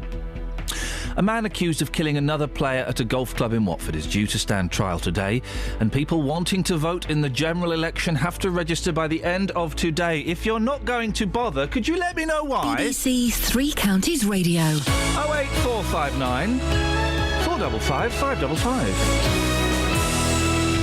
After Saturday's game against Leyton Orient, the Dons are back in action tomorrow night. Grigg with a chance to make it 2. Grigg shoots and Grigg scores, and that's all about Will Grigg's strength. They entertain Doncaster at Stadium MK, still seeking automatic promotion. We believe in ourselves immensely, but so do Preston, so do Swindon. They all believe in themselves as well. There's only an awful lot of nerves going on now. 12 points to fight for, 3 in it. MK Dons versus Doncaster tomorrow night from 7 in Three Counties Sport. On the riveting subject of the Black Cat roundabout, Tim says, I go north over the Black Cat in the morning. It's improved my journey by 20 minutes. It's only south onto the A41 that is a problem. Well, there you go. 08459 455 555 is the telephone number if you want to give us a call. You can send us a text, 81333. Start your text 3CR. Oh, and loads of people last week, it turns out, didn't know what a podcast is. We had loads of people phoning out, and you keep talking about a podcasting, I don't know what it is. Basically, it's an hour-long version of The Week. So all of the rubbish bits are cut out. Some of the rubbish bits are cut out. I mean, if we cut all of them out, we wouldn't get a podcast, if I'm honest. And it's uploaded onto the BBC Three Counties website and also on iTunes. If you go to iTunes, you can type in Iain Lee, BBC, you can get it there. And we record extra bits. We're not supposed to do this. We record extra bits that we don't put out on the radio. So, Dennis, have you downloaded the podcast yet? No, I don't know what a podcast is. I've just explained it, mate. Yeah. Yeah. No, I haven't done. But I have downloaded my voting. I've never missed a vote since the last war. You must be tired. Yeah, I know. I am. No, honestly. I was 21 when the war ended, and that was the first time that I had an election after the war. And I have never First time you had an election was straight after the war. Well, yeah. That's the baby boomer generation. I know. I was producing babies exactly. At that stage. Yes. Yes. That's the baby boomer. Basically, is loads of soldiers coming back from war, feeling a bit fruity and having it away. Yeah, well, I wasn't quite as bad as that. I was just finished the war. Great story. But nevertheless... You didn't just finish the war, Dennis, let's be honest. Of course I did. It wasn't you. Japanese knew when I joined the Navy, that was the That was it, game over. Dennis has joined. He's going to come and bore us with his stories. He won't stop phoning us up every day. Well, I'm sorry, I'm keeping you awake until the 29th, so I get me 10 quid. Oh, is that your birthday? Yeah. I don't think you make it. I will. Okay. What would you bet 10 quid on it? Hey, Dennis, say hello to Kev. Hello, Kev. Hey, morning, Dennis. How's things? Well, it's not so bad. Looking out, sun shining. Sun shining? Where are you? It's grey over here. Is it? Oh, well, in glorious Dunstable, which is a better part of Luton. Yeah, no, I've been there. Yeah, I've been there back in the day. Well, the Three Counties were supposed to be moving to Dunstable, but I think they've forbidden them to come here. What, landslide? The whole of the Three Counties? Yes. Oh, We're supposed to be moving to Dunstable for some new offices, but I think we've decided we don't want them. Lutonians moving into Dunstable, disgusting. Yeah, but Ian's from that Slough place. Yeah. He's from Slough, isn't he? Yeah, well, that's right. He's a foreigner. Yeah. Well, as I say, when we used up north, we used to say you fall off the end of the earth when you get to Watford. Whereabouts up north are you from? Manchester. The other side of the Pennines. Well, I've got relatives came that way as well. So I'm half and half. Yorkshire pudding and Manchester tart. Manchester tart? I've never met her. No, I know. I never heard of the damn thing till I went in the Navy and they served this rubbish up and said it was Manchester tart. Oh, lovely. Hey, they're playing that French music now. I think they're going all European on it. Oh, well, that's right. Well, they're French. They're just Englishmen who've been thrown out. I tell you what, do you think they're going to put us on and have this sort of conversation next time Iain does a walk? I wouldn't be surprised because he's got nothing else to do, has he? Yeah. We should be paid for this because we make the programme for him in the end. Well, the thing is, they're all falling by the wayside. They've got that Matt Lockwood in there as well, haven't they? Yeah, but... you leave little Kelly Betts alone. She's a little cracker. Oh, no, she is the anchor. Yeah. Last time Matt Lockwood featured on the radio, he was on that Treasure Quest. Yeah. He took a half-hour detour. Totally ruined everything. Anyway, I must run. The Twilight calls. I have to go. Oh, the Twilight calls. Okay, I'll maybe speak to you tomorrow night. Okay.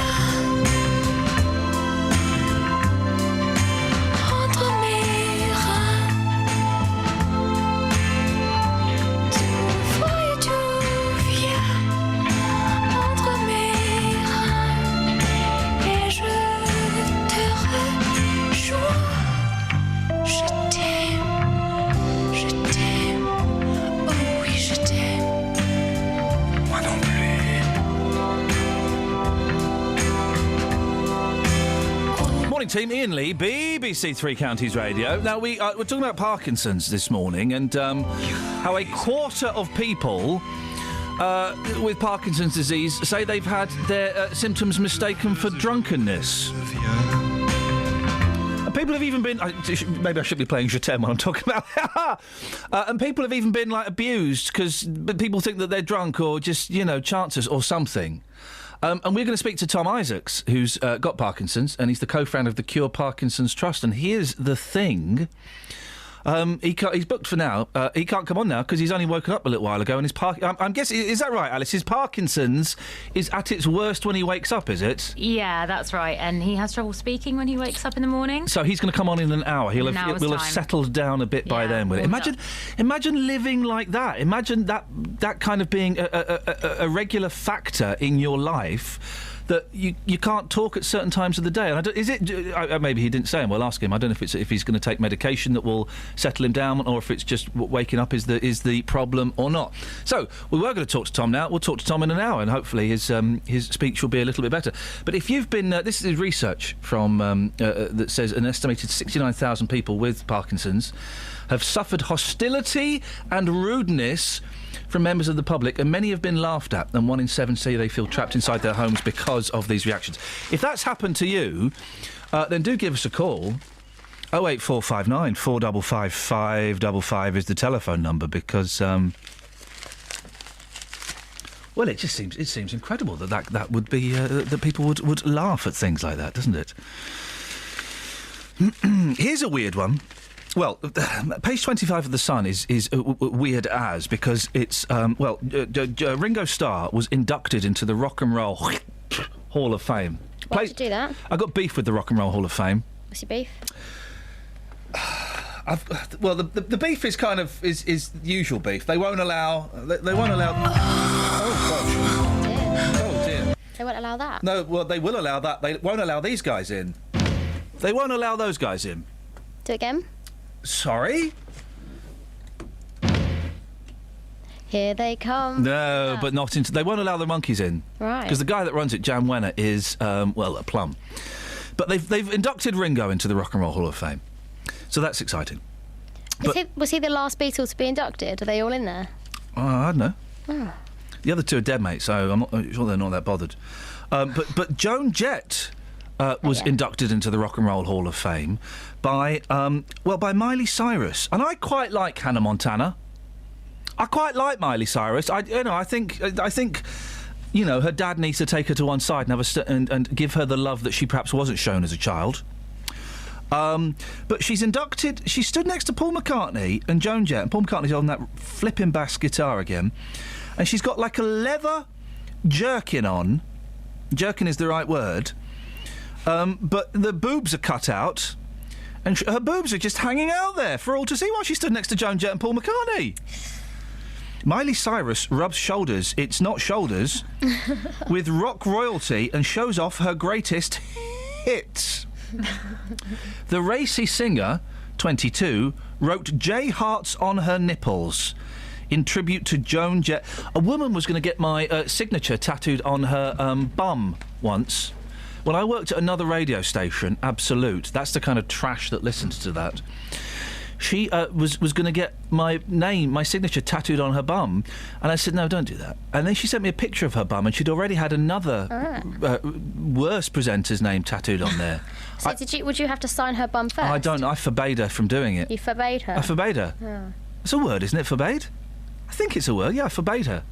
I forbid you, I forbade her. That's weird. That's weird, isn't it? People are getting... Anyway. She also posted a selfie. They were then joined by Sir Paul McCartney as Joan, 56, was into the Hall of Fame. Who else was inducted into the Hall of Fame? Bill Withers, Lou Reed and Green Day. Green Day. Flipping it, Green Day. Anyway, that's not the story I was eyeing up. Oh, we should have played this for What's the Story Morning Glory. Workers pooped. But that might have been inappropriate. Wed call for pilots. This will solve people crashing aeroplanes. An airline chief has urged single pilots to marry in the hope of avoiding a repeat of the German Wings crash. I think that's partly the reason Andreas Lubitz did it, because he had a girlfriend and wasn't sure if he wanted one. Suicidal co-pilot Andreas Lubitz, 27, deliberately flew his passenger jet into the French Alps last month, killing 150. Temil Kotil, boss of Turkish Airlines, said, It happened after the pilot's girlfriend left him. So we advise our single pilots to get married. The lifestyle of pilots, be they men or women, is very important. Well, hang on a second. That's what he did after his girlfriend left him. What would he have done if his wife had left him, for crying out loud? Travel news for beds, cards and bugs. BBC Three Counties Radio. Busy on the M1 southbound around junction 11 for Dunstable and 9 for Redbourne, and also the A5 on the approach to junction 9 for Redbourne's also looking really busy from Kensworth. On the M40 southbound it's very slow from junction 5 for Stokenchurch to junction 4 for the High Wycombe Handy Cross roundabouts, and on the M25 the queues anti-clockwise building up between junction 17 for Maple Cross and 14 for Heathrow. It's also busy into London around Uxbridge on the A40 Western Avenue around the Swakeleys Road roundabouts, and on the trains the London Midland trains are replaced by a bus between St Albans Abbey and Watford Junction because a train broke down earlier. And on the London Underground, the Jubilee line is suspended between Stanmore and Wembley Park because of a signal failure. Samantha Bruff, BBC Three Counties Radio. Across beds, hearts and bugs. This is BBC Three Counties Radio.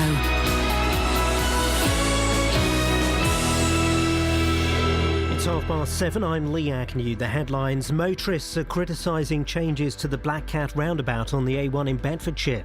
Highways England has spent £5.5 million improving the road layout and installing new traffic lights. A man is due to stand trial today accused of killing another man at a golf club in Watford. 64-year-old Terry Hutchinson died 3 days after the alleged assault at the Canterbury Park course last May. Today's the last day to sign up to vote in the general election on May the 7th. It's estimated that up to 7.5 million people remain unregistered. And the weather will be chilly at first, but warming up with mist and fog clearing to leave a fine and sunny day. Top temperatures around 17 degrees Celsius. That's 63 degrees Fahrenheit. Three Counties Sports. BBC Three Counties Radio. Hertfordshire's Lewis Hamilton has extended his lead at the top of the Formula One Drivers' Championship with victory at the Bahrain Grand Prix.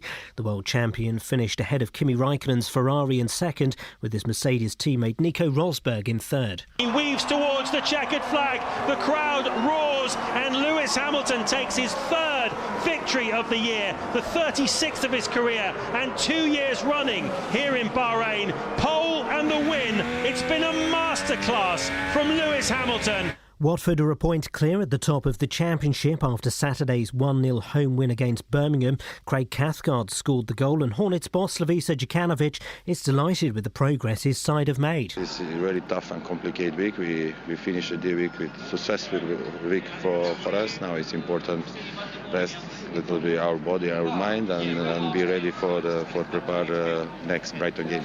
Milton Keynes Dons are a point behind a League One automatic promotion position after Saturday's 6-1 home win over Leyton Orient.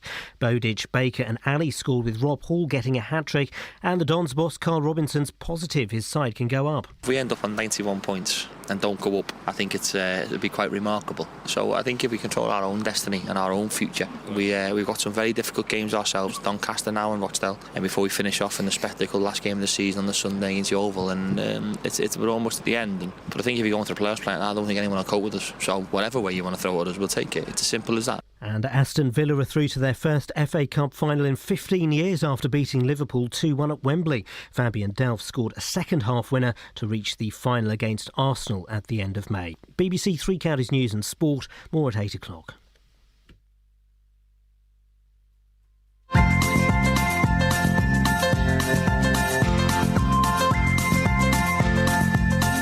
There's a voice that keeps on calling me. Down the road is where I'll always be. Every stop I make a new friend. Can't stay for long, just turn around and I'm gone again. Maybe tomorrow I'll wanna settle down. Until tomorrow I'll just keep moving on. Down this road that never seems to end. When new adventure lies just around the bend. So if you wanna join me for a while, just grab your hat, come travel light, that's hobo style. Maybe tomorrow I'll wanna settle down. Until tomorrow, the whole world is my home. So if you wanna join me for a while, just grab your hat, come travel light, that's hobo style. Maybe tomorrow I'll wanna settle down. Until tomorrow, I'll just keep moving on.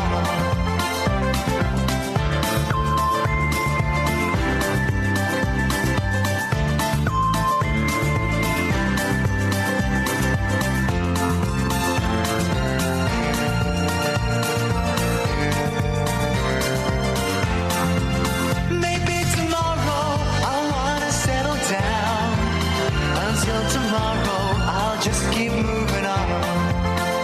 There's a world that's waiting to unfold, a brand new tale no one has ever told. We've journeyed far, but you know it won't be long.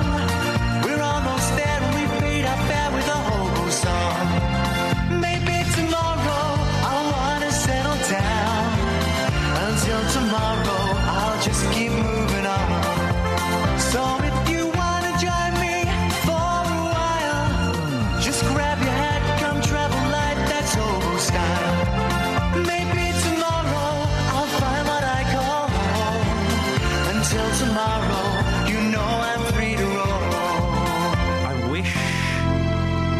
I must improve my bust. I wish I hadn't said I'd take the kids to Legoland today. Why? Because I'm really, really tired all of a sudden. Oh, man, I said I did. My boy goes back to school tomorrow, and I said, guys, I was showing off. Guys, I'm showing off because I've got the power. Guys, we're going to go to Legoland tomorrow. Yeah! And now I'm thinking, flip, why didn't we just stay at home and watch telly all day? We should have just stayed at home and watched telly all day. I'm going to offer them that as an alternative, boys. Instead of going to Legoland, why don't we just stay at home and watch telly all day? No! I can't be bothered. I can't be bothered, Kevin. You shouldn't have promised it, I Ian. shouldn't have promised. I should do what my dad did and then just say, we'll do it another day. That was my dad. Yeah, tomorrow we'll do this. That day can't. We'll do it another day. I'm busy. And you should know kids don't fell for that. Yeah, well, they do, but then they end up in therapy 35 years later, Kevin. Yeah, definitely. What you got for us, Kev? I'm phoning up about the A1 situation, Black Cat Roundabout. Oh yeah, now because we've had lots of people got in touch. The reason we're doing this is lots of people got in touch with us and said since the £5.5 million improvements, it's got worse. And then we've just go on. I come across from Cambridge every fortnight. Yeah. I do a week in Bedford. Yeah. And a week in Cambridge. And before the actual roadworks had finished, I used to, avoid it like the plague. I went a different way. But I've just come across from Cambridge today, and it took me approximately 5 to 7 minutes, if less. So it's now hang on a minute, because I get confused here. And actual stress-free as well. Stress-free? Well, the traffic was moving, which coming up to on a major road with a roundabout, you expect a little bit of congestion. Okay, so you weren't... Because we've had a tweet from Tim, who also says he goes north over the Black Cat, and it's improved his journey. He says it's only south onto the A421 that's a problem. Well, I didn't find that coming down from Eaton Soton. Oh, blimey. Oh, blimey. I mean, I was quite... I thought I'd try it. Yeah. Well, try it. You just might like it. And because I might like it and it was moving. Try everything once. Not everything. I mean, I'm not suggesting you try heroin or anything, for goodness sakes. That'd be outrageous. Or murder. Definitely not. But as I say, I'm a delivery driver and I'd like to get places the quickest possible. Well, yes, I think we all do. Well, no, actually, saying that, do you know what? I was in beautiful, beautiful Bristol on Saturday. I was in Birmingham, then I drove to Bristol, right? Yeah. It was a lovely day. Down the M5, yeah. Beautiful journey. Record store day, so I went to a couple of record shops. Didn't buy any records. I bought a load of CDs, though. I bought 5, 6, 8 CDs for 19 quid. Ooh, brap. Right. And then I was driving back in the evening from... what did I say? Bristol. To my home, okay? Mm-hmm. And I was just thinking, do you know what? I'm in no rush to get home. I'm enjoying what I'm listening to on the radio. 60 miles an hour the whole way. And it was great. And I was under... Because normally I rush around, I zip around. Yeah. 60 miles an hour, Kev. It was beautiful. I enjoyed the journey. I enjoyed the piece. I enjoyed the radio. Bargain. Great story. Handcuffs and bargains while you're at it. Handcuffs and bargains. Kevin, thank you very much indeed.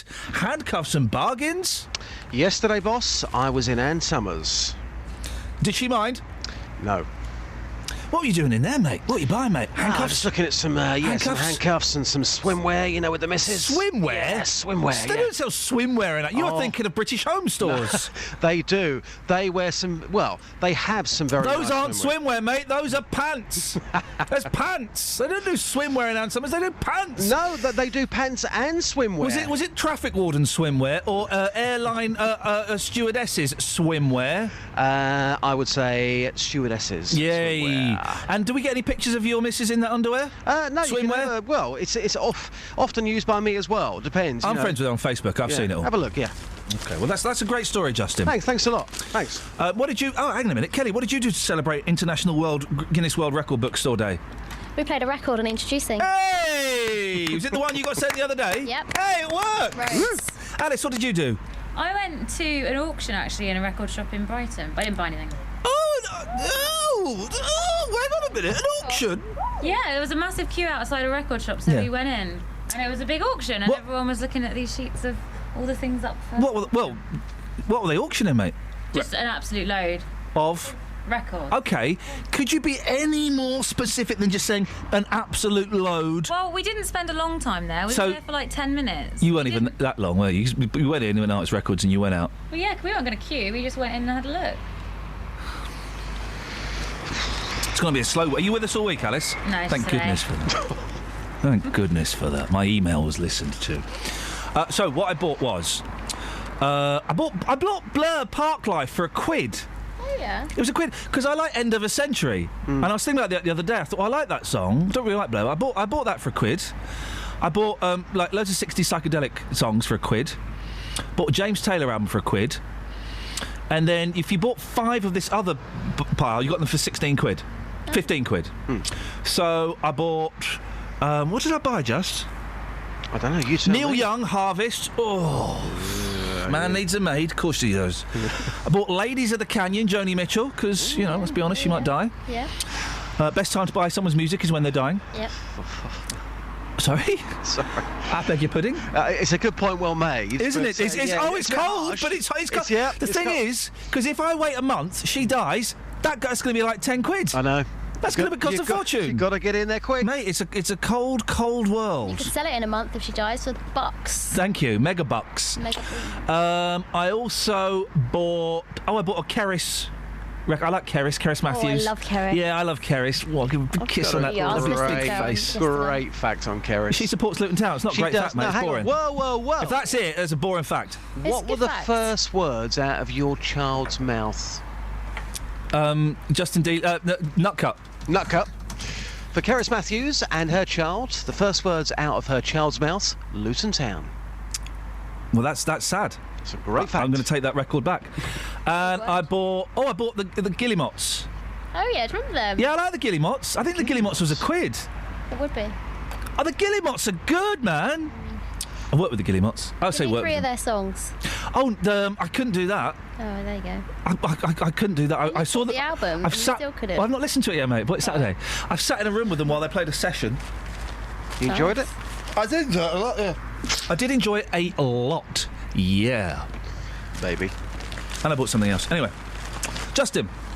Rubbish band names. The Guillemots. It's a good one. Yeah, the Mumford and Sons are saying that being called Mumford and Sons is, quote, a ball ache. It's an unusual quote, isn't it? It's a very unusual quote, yes. I heard you say it earlier on, and I heard your voice completely change. You don't expect that from Mumford and Sons. No. You just don't. So what I've done this morning, you mentioned voting earlier on. So what I've done a 2-in-1 special here. So I've gone onto the streets asking people about the worst band names, but also the deadline is today. Have you registered to vote? What? If not, why? Hang on a minute. It's a 2-in-1 special. Hang on a minute. Hang on a minute. Yeah. I'm gonna go with this. Hang on a minute. How have you how, and indeed the next question that springs to mind is why have you combined those two do you know what, as I'm talking to you, I'm wondering if I can plait my fingers into each other. Yeah, you can. Oh, it's just doing that.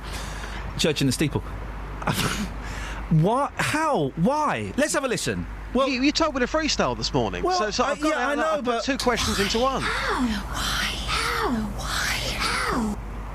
I've done it, boss. You ready to take a listen? Yes, boss. Okay, here we go.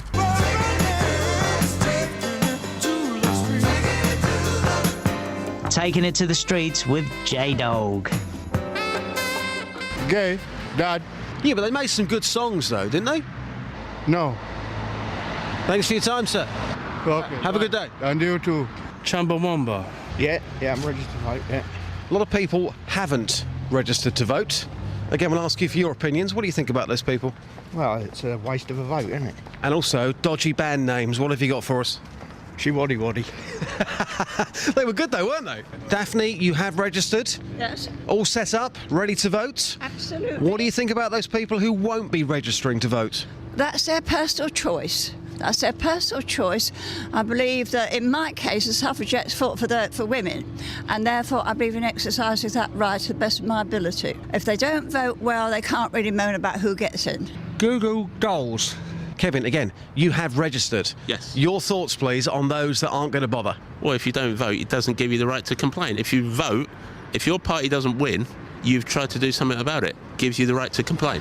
Iain, as well, this morning is talking about dodgy band names. Can you think of a band with a really dodgy name? My mate's brother, when I was at college, had a band called 6 Flights of Stairs.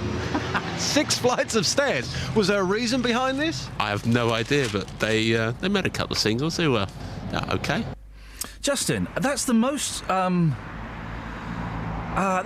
confusing. You've gone from a bloke. One bit was literally Chumbawamba. Yeah, I'm registered to vote. Yeah. Yeah, Dad. Yeah, I'm registered to vote. Chumbawamba. Yeah. I could not find one person this morning on the streets who had not registered to vote. It's a 2-in-1 special. What more do you want? Well, I would like a 1-in-1. I've now got to come up with something else for you. Well, listen, let's just go with the flow and see what happens. Something will come up. You know Mama Kath's not here all week. Yeah. So I am literally now the oldest person working on this show. Okay, it's the first time it's ever happened to me. Fact. So I guess I'm the daddy. This guy. Yeah, the big man. So, yeah, you tell me what else you want for the last hour, and I shall go out and talk to people on the streets and see what they've got to say. Yeah, but are you going to combine, just... You asked for two things. Yeah, separately! I've done a 2-in-1. Separately. A 2-in-1. I'll give you 2-in-1 in a minute. I don't want to say which two, and I don't want to say which one. You should be happy. Speak to you in a minute. Travel news for beds, cards and bugs. BBC Three Counties Radio. On the M1, there's reports it's been partially blocked southbound between junction 15 for Northampton and 14 for Milton Keynes. On the A1M southbound, it's slow from junction 8 for Hitchin to 7 for Stevenage. And on the M25, there are queues anti-clockwise between junction 17 for Maple Cross and 14 for Heathrow. In Mill Hill on the A1 Watford Way, there are delays between Edgware and Mill Hill Circus. And in North West London, the A40 Western Avenue into London is very busy between the Denham roundabout and the Hanger Lane gyratory, so that could cause delays if you're heading that way. On the trains, London Midland have a replacement bus between St Albans Abbey and Watford Junction because the train broke down, and there are still delays on the London Underground. It's suspended on the Jubilee line between Stanmore and Wembley Park because of a signal failure. Samantha Bruff, BBC Three Counties Radio. Thank you. I think I've got something for Justin. I think. 7:47, it's Monday the 20th, excuse me, of April. I'm Iain Lee. These are your headlines on BBC Three Counties Radio. Drivers are complaining that congestion is still bad at the Black Cat roundabout despite a brand new layout to deal with the problem, although I've just had another tweet from someone saying it's got better. A taxi driver has been robbed at gunpoint in Milton Keynes, and people wanting to vote in the general election have to register by the end of today. Beds, Hearts and Bucks weather. BBC Three Counties Radio. Good morning. It's a chilly start this morning. Some people have a little bit of ice on windscreens as well. It's been a bit of a frost overnight, but that's because the sky cleared. It's beautiful blue sky and sunshine though this morning, and it's going to continue. A little bit of mist and fog further north you are towards parts of Bedfordshire, up towards Milton Keynes and Bedford. It is a little bit misty up there, but it is lifting. It's burning back as we speak, and it should be a really pleasant afternoon. The maximum temperature 17 Celsius in the sunshine. Overnight, it's a repeat performance. Dry and clear. Temperatures dropping down to 2 Celsius again. We could get a bit of a frost before dawn. Bit of mist and fog and perhaps a little bit of low cloud, but that's going to break up quickly and burn back. Again, a similar day. Maximum temperature for Tuesday, 18 Celsius. And that's your forecast. I wonder if William Hanson is going to be offended by that piece of music and if it's going to make him feel nauseous, Roberto. Every weekday from 3. Local stories. People in Watford. New trail alert! New trail alert! Are being urged to celebrate their local heroes by creating a postcard in their honour. In other local news, rugby fans are being warned to watch out for fake World Cup tickets. Roberto Peroni. Now, a metal detectorist has discovered an archaeological find in a field near Royston in Hertfordshire. Taxi drivers in Luton are demanding to be allowed to drive in bus lanes at all times. There is to be a new station at the Leighton Buzzard Narrow Gauge Railway. Roberto Peroni. Weekdays from 3 on BBC Three Counties Radio. Well, Justin. Yes. Kelly's come up with a suggestion. Is that for tomorrow? What? Her suggestion. Well, I don't know. Well, normally you say Kelly's phoning. Oh, that's for another day. Oh no, that's her phone in for. That's my phone in for another day, mate. We're going to do that another day. Okay. I've got one. She's got one. You see which is the best. I think I know the answer. It's mine. Unless you want a 2-in-1 special. Oh, I do. Yeah. Actually, it could work. It could work, couldn't it? What have you got? Come on. Right, Kelly, you do yours, then I'll do mine, then we'll get him to do a 2-in-1 special. You asked for it. Yes. Come on, Kels. I'm all ears. When have Oh, are you doing that one? Oh. I thought you were doing the podcast. Whichever you go, whichever. I came up with 2 cracking ones, so... 3-in-1 special? 3-in-1 special. Come on, Kels, come on. You can either go out onto the street and teach people how to download the podcast. Right. Do you know how to download the podcast? Yes, I Just download it checking. every week, yes. Just checking. Or you could go and find out where have they been the oldest somewhere? I'm now the oldest now that Kath isn't here this week. The one I've got, Justin, 1 in 3 children can't dial 999. Ooh. A third of parents have not taught their children how to dial 999. I like that one. The result... Sorry, Kels. There's going to be a 1 in 1 special. Yeah. Let's be honest, which is more natural. The results will raise fears that many youngsters are not being given vital lessons on what to do in an emergency. Of the 37% of parents who'd not taught their kids to make the call, half believe they were not mature enough to do so, and 1 in 6 admitted their child would not know how to react if someone collapsed or a fire broke out. Leave it to me. I should go onto the streets and talk to parents. It's around this sort of time they're on the streets, so we'll have a word and see what they've got to say. Plenty of VFs around today, Just? Oh, yeah, lots. And one lady in particular, you know who you are, walking around this morning on the streets wearing leather trousers and big pants. It's not a good look. Justin, thank you very much indeed. That really is a wonderful image. Hey, he gives style advice now. I don't know why. He ain't got none. He started dyeing his beard. Has he? Yeah, his hair's not that natural colour, mate. Why would you do that? Well, I don't know, but because his beard now looks like Noel Edmonds' beard, which is weird. Campaigners say even under 5 should be taught how to call 999. Joe Mulligan, head of First Aid Learning at the Red Cross, said, by using play acting with your child, you can help them feel confident to act in a real emergency scenario. What's the play acting? You pretend that mummy's had a heart attack and is dying and get him to call up? Is that how you do it? I don't know. I don't know if my boy... Well, my 3-year-old certainly doesn't. He doesn't even know how to, wipe his bum. The 5-year-old... That's harder. Sorry? It is tough. The 5-year-old, does he know how to do it? Probably not. Probably not. Do you think you should teach them? No. I wouldn't But trust... what if they need it? I wouldn't trust those slackers in an emergency. Yeah, but what if they're the only people there? I'd rather take my own... Well, if they're the only people there, then it'll just be them that's having an emergency. No. They won't be able to dial in, or they haven't got phones. They're kids. They're kids. They haven't got phones. I think you should teach them. Yeah, one day. Maybe when they're 15. I don't like my kids using phones, you know that. You don't like your kids? Well, I've got to take them to... Yesterday I was showing off. Yeah, I'll take you to Legoland tomorrow, kids, because I'm like cool dad and stuff, innit? And I was thinking, flipping it. We should have just sat in front of the telly and watching... How many times have you guys, I'm talking to you, dear listener, parents, seen Paddington since it came out on DVD? Oh, Paddington is always on in my house, and it's quite a good film the first 38 times. But after that, flip it. Daddy, look at this bit where he's holding the kite. I know! I've seen it! Have your kids been to Legoland before? Yeah, loads of times. Take them to a new one. A new Legoland? Yeah, just drive around for a bit. And then make loads of Lego in the garden and just pretend they're somewhere else. But like, this is the new Legoland. I don't know what your problem is. Hey, by the way, National Record Store Day, aren't new records ridiculously expensive? Yes. 25 quid for an album, 8 quid for a single. It's crazy. I was fingering Brian Wilson on Saturday. I was asked to leave. No, I was fingering Brian Wilson on Saturday, but in my head, I was expecting that single, you're right, to be £1.25. In your head? It was 8 quid. Wow. Then I was fingering the Kinks. How much were they? £25. Wow. That's expensive. And then I was eyeing up the Who, and I went over there I was kind of fingering them as well. There's another 25 quid. I thought, stuff that. Yeah. I'm not having that. My husband, says Jill, and my son queued overnight on Friday night outside David's Music in Letchworth for Record Store Day. Oh, yeah. They were joined by around 25 hardcore vinyl fans out in the cold, with the queue reaching over 120 by the time the store opened.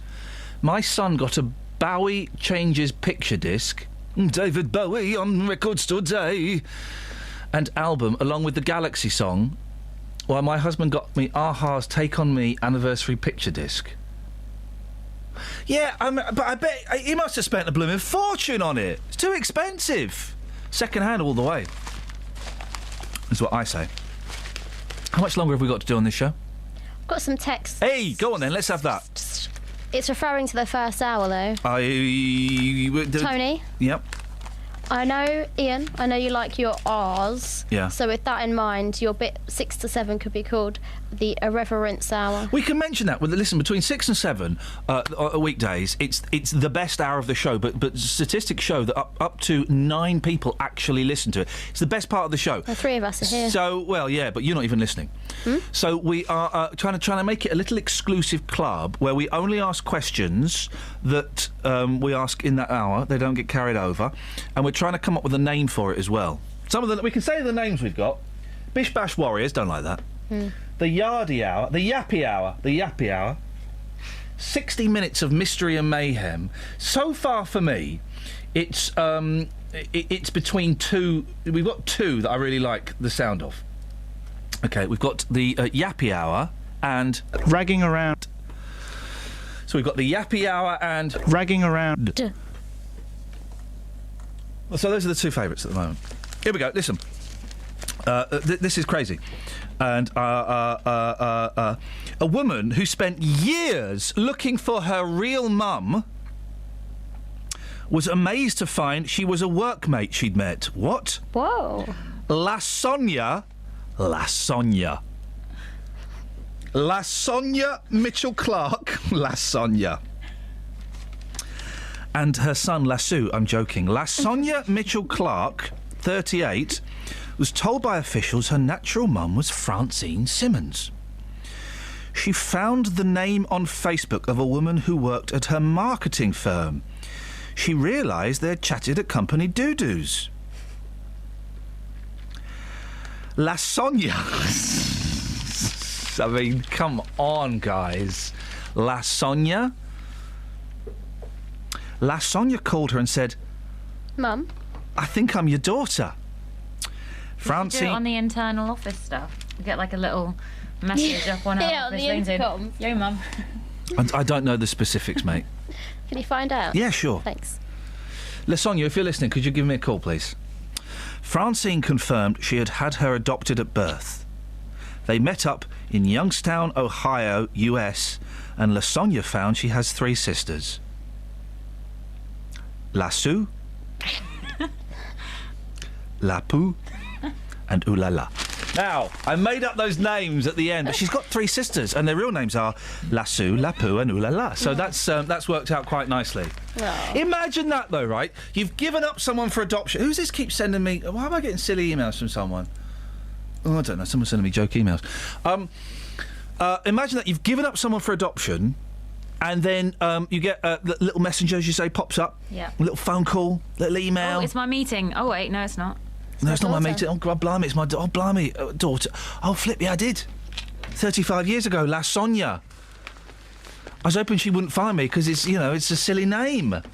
Or the knock at the door. I know Peter and Walmer Green has talked about finding his real dad after... Not Peter and Walmer Green, the other Peter.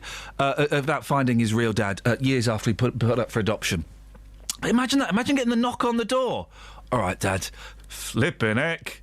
Who is it, darling? It's my son! It's my daughter! What's her name? LaSonia. You had a daughter you never told me about, and you called her LaSonia. Out. Get out. 08459 455 555. Travel news for beds, cards and bugs. BBC Three Counties Radio. There are some delays on the M1. It's very slow southbound between junction 11 for Dunstable and 9 for Redbourne, but further afield southbound there's a lane blocked at the Newport Pagnell services, which is causing southbound delays from junction 15 for Northampton. In Mill Hill on the A1 Watford Way, it's very slow between the Apex Corner and Mill Hill Circus, and the A41 is busy southbound from the Hemel Hempstead turn-off towards the M25. On the trains, London Midland have a replacement bus between St Albans Abbey and Watford Junction, and on the London Underground there are delays because on the Jubilee line it's suspended between Stanmore and Wembley Park. Samantha Bruff, BBC Three Counties Radio. Sammy, thank you. I'm reminded of a very good point that new vinyl is pointless. You know why it's pointless, Kelly? Why? Well, because it's a CD recording that's been pressed onto vinyl. It's not, it's not an analogue. I'm making an album this year. I am. Not me. It's one of the Monkeys. And it's sad to report that it will be, well, they'd be from the master tapes. It will be WAV or flax that we've burnt onto wax. So, in your face, suckers.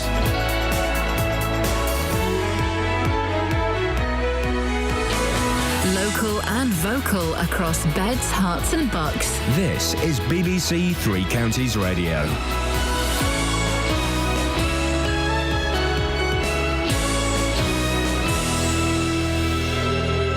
It's 8 o'clock, I'm Lee Agnew. The headlines: drivers unhappy with the new Black Cat roundabout, Milton Keynes taxi driver robbed at gunpoint, and victory for Lewis Hamilton at the Bahrain Grand Prix. BBC Three Counties Radio. Motorists are criticising changes to the Black Cat roundabout on the A1 in Bedfordshire.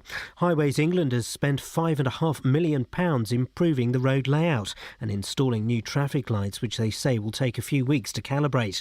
Our reporter Matt Lockwood has been to the Black Cat and says it's the volume of traffic that's the problem rather than the layout. That wasn't too confusing off the roundabout. No problem at all, really. Might be a bit confusing if you use it for the first time, but if you use it every day, you'd soon get used to that. The main problem is the congestion due to rush hour today. It's 5 to 5 on a Friday afternoon, but also these traffic lights, which perhaps need some adjustment so that more traffic can flow through at certain times. The trial of a man from Hatfield accused of murdering his 4-year-old daughter is due to start this morning. 30-year-old Carl Wheatley denies killing Alexa Marie Quinn in March last year. A taxi driver has been robbed at gunpoint in Milton Keynes. He was attacked by 3 men after being called to an address in Coffee Hall. Barry Caffrey reports. The driver arrived close to the Church of Our Lady of Lourdes at 3 o'clock on Saturday morning. The men opened the car doors and punched the driver, who's in his 40s, and threatened him with a handgun. After taking his money and phone, they ran off towards the V6 Grafton Street. The robbers were dressed in dark clothing with hoods and scarves covering their faces. Rescuers are continuing to search the Mediterranean after a fishing boat crowded with hundreds of migrants capsized. Survivors say that hundreds of people have been locked in the hold by the smugglers. New research suggests the number of young teenage girls experiencing emotional problems has increased dramatically. 20% were found to be at risk of problems, compared with 13% 5 years ago. When exams come up, I start to feel a bit worried, or, when you just have a fallout with a friend or something like that, because I get worried really easily. Sometimes I worry about exams or tests I have coming up. I have to try balance school life, family, friends and extracurricular activities outside of school, and sometimes it just makes me upset or angry how I can't balance all these things. People have until tonight to register to vote in the general election. The Electoral Commission says around 7.5 million eligible people have yet to sign up. In sport, Hertfordshire's Lewis Hamilton made it 3 wins out of 4 this season with victory at the Bahrain Grand Prix. Hamilton finished ahead of Kimi Raikkonen in the Ferrari, who stole second place ahead of Nico Rosberg. And the weather will be chilly at first, but warming up with mist and fog clearing to leave a fine and sunny day. Top temperatures around 17 degrees Celsius, that's 63 degrees Fahrenheit. You can get the latest news and sport online at bbc.co.uk/3 counties. Thank you, Lee. Last hour of the show, guys. My heads are popping. One of these new pills, man, and my heads are popping like my eyes are proper, electric boogaloo.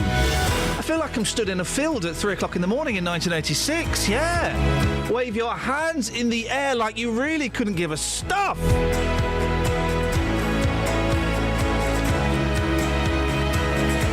Lots to talk about. Rubbish band names. Registering to vote. Have you done it? Kelly did it today. Turns out she didn't need to. And we had one of those people in Justin's Vox saying, well, if people don't register to vote, they haven't got a right to complain. Duh.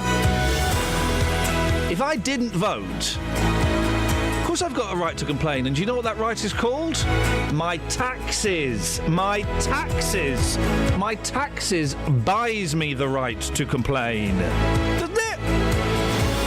08459 455 555. Across beds, hearts and bucks. This is BBC Three Counties Radio. My taxes, not my taxis. They've got their own right to complain, and we've heard they have been doing that recently. My taxes buy me the right to complain, don't they? That was the chair. 08459 455 555. Now, good news, guys. Good news all around. You know the money that was spent on improvements to the Black Cat roundabout on the A1 near Bedford? Yeah? The £5.6 million that was spent to ease congestion. Well, it may or may not have worked, OK? Because loads of you have contacted us, BBC Three Counties Radio. Hi, nice to meet you. to say the tailbacks are worse than ever and the new layout is confusing. Saying that, Matt, we've also had people get in touch today and go, blah, blah, blah, blah, blah, blah, blah, blah. It's better, yeah. I'm not sure if it's better. Well, no. We've had people saying it is better. We had that gentleman calling in. We also had Tim. Look, Tim has sent me a picture. Black Cat northbound now. Was usually 20 minutes, now there's only 3 cars. Well, that's his experience, isn't it? Well, we've also had a text from Stephen Hemmel, and he's talking about the Highways Agency. Well, hang on a minute. That is his experience, and now you're going to get... You've dismissed that experience. Yeah, I'm going to get and so now you're going to go to a text with somebody else's experience. Yeah. The text from Stephen Hemmel says, leave it to the Highways Agency to mess up another road. It's endemic. They are so incompetent. They spent $5 billion on widening the M1, then messed it up by turning on the variable speed limits all the time, irrespective of the traffic. Never in the history of roads has traffic lights on a roundabout worked, and there's loads of traffic lights on this roundabout. He calls the Highways Agency Muppets. We've got a statement from the Highways Agency in a short while. Thing is, they can never be wrong, and they are never brought to task. I spend every day... Oh, God, I won't read that one out. You're still reading this out. Well, I mean, what is the point? Yeah. Obviously, I know we've got people off sick and people are on holiday and stuff, so you are our reporter, Matt Lockwood. You get confused very, very easily. There's a starling behind you. There we go, yep. You see? So you went and drove up there, didn't you? I did, and here's what happened. Huh? Yeah, I drove around the roundabout, and here's what happened. What happened?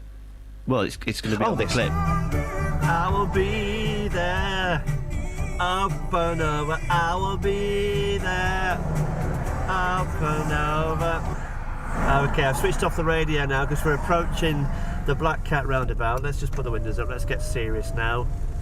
Already I've hit tailbacks, long tailbacks, in fact. So this is not looking good at all. So we're now just crawling towards the roundabout. This is one of the things we've been warned about.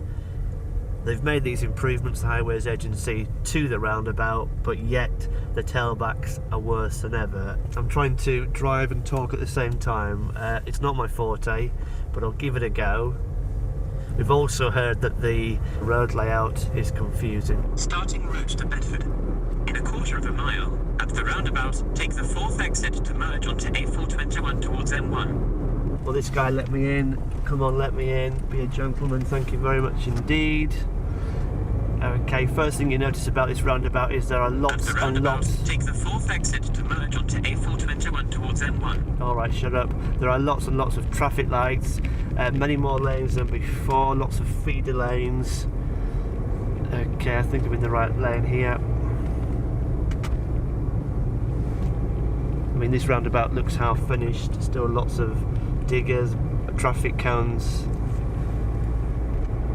But to be honest with you, the layout is not too confusing. OK, well, Matt, there's a couple of things in that report I want to pick you up on. We'll do it afterwards. Oh, right, OK. But we will do it on air. Right. You've been annoying motorists, Matt. What have they been telling you? Well, I went to a service station near the Black Cat roundabout, and to be honest with you, I couldn't find many people speaking out in favour of these changes. Many felt the £5.6 million spent by the Highways Agency trying to reduce congestion was not worth it. This roundabout has been a major bottleneck for years, and this was meant to make a difference. Here's what motorists told me. Well, I come for it every morning. There's not really any difference, so it's just as long queues. There's lots of traffic lights. How many traffic lights does one roundabout need? I mean, there's at least 12 there just on one side of the roundabout. Well, I don't know. I'm not a traffic management guy. I wouldn't really know, but yeah, it don't seem to be working much already. But you don't think it's kind of improved the situation? This was meant to, ease congestion. We got a shop just round the corner, and whenever we come up in the morning or afternoon, it's exactly the same as it was before. I don't think it's improved at all. So no improvement despite all these millions that have been spent? I think they should have sacked them, really, and saved a bit of money. Could have been used a bit better. So you think it's been a complete waste of money and time? Yeah, I say sack the planner. I think it remains to be seen over time, particular times of the day and so on. It can be particularly busy, and as I say, I'm yet to see any improvement. Ragging So around. no improvement, despite all these millions that have been spent on it with a new road layout, feeder lanes, traffic lights. You're saying there's been no improvement? We're going through it tonight. It's exactly the same as it was 6 months ago, 8 months ago. No improvement at all. Well, as with the roundabouts further north up towards Stamford and Cottesmore, traffic needs to be taken over it with a flyover, proper slip roads and junctions rather than this sort of thing. So this is kind of a short-term fix to a bigger problem here. I believe so, yeah. OK, just for the sake of balance, we had a phone call and a tweet saying that they think it's better. The Highways Agency, Matthew. Yeah, we wanted to speak. What have they been? We wanted to speak What have they been to them. saying? What have the Highways Agency been saying, Matt? We wanted to speak to them this morning, but they sent us a statement, and in the statement it says, "We have worked hard to get the A1 Black Cat roundabout layout open to traffic as soon as possible. The traffic signals are an intelligent light system and will take a few weeks to calibrate and validate traffic flow data and adjust. We will remain on site to check the traffic lights are working with the flow of traffic. Drivers should notice a difference to their journeys, but some are still adjusting to the new road layout, including me. There is still some finishing off works, which will be completed using overnight lane closures, and the scheme could be completed by late April." Remember, they said the scheme would be completed by February, and then it slipped because of bad weather to March, and now it could be late April. We need to monitor this, basically. We need to see in a month's time if they have indeed calibrated, validated the traffic lights, and traffic is flowing through it better. People are divided on this, aren't they? This seems to be the thing. It's either better or worse, or not made much difference at all, really. And it's £5.6 million. Yeah, that's right. It's just in case you misheard that. The improvements are either better, worse, or the same. Yeah. Now, listen, I want to pick you up on something. Just listen to the start of your report, and let's see if you can spot the obvious mistake. What happened? Oh, no, that's not, that's not it. Hang on a minute. That's your mistake. That's my mistake there. OK, I'm allowed to. Here we go. I will be there. Carry on singing. Up and over, I will be there. Keep singing. Up and over, I will be there. Up and over, I will be there. Up and over, I will be there. Up and over, I will be there. Up and over, I will be there. Up and over, I will be there. Up and over, I will be there. Up and over, Yamo be there. Up and over, Yamo be there. Up and over, Yamo be there. Yamo be there. Yamo be there. What is Yamo be there? It's the name of the flipping song, mate. Yamo. It's the name of the flipping song. Yamo be there. And you're singing it, I will be there. I will be there. It's called, the song is even called I will be there. The song is called Yamo be there. Well, that guy can't obviously, speak properly, can he, if he's saying Yamo? No, it's the name of the song. I mean, he's not even in the It's written by Michael McDonald and Quincy Jones. It's the name of the song. I love this song, but You don't love it? It's like saying, I love my wife. What's her name? Tracy. No, it's not. She isn't. She's not called Tracy. How can you say you love a song when you don't even know what the title is and you don't even know what the words are? I will be there. It's Yamo be there. Many people have made this mistake about songs. You listen to a song, don't you? And you think it's something else. No, they don't embarrass themselves by starting off a report about the Black Cat roundabout with you singing I will be there. I will be there. That sounds better than Yamo be there. And I'm not going to back down on this one. Been a bit racist? What? Yamo be there. Up and over, I will be Out of my studio. Up and over, I will be there. Up and over, I will be there. Yamo be there. Yamo be there, for crying out loud. Oh, it gets me so angry. It doesn't say up and over either, so I don't know where he's got that from. It does. No, it doesn't. It does. I'm on the lyrics, mate. I'm on the lyrics, mate. Go on then. Yamo be there. Whenever you up call. and over. No. That's you're looking at the end of the chorus. No. Yes. Right. We'll do the trav. And then we'll read it together. Get the song. Okay. We're going to sort this. What's We're it going to. It's called.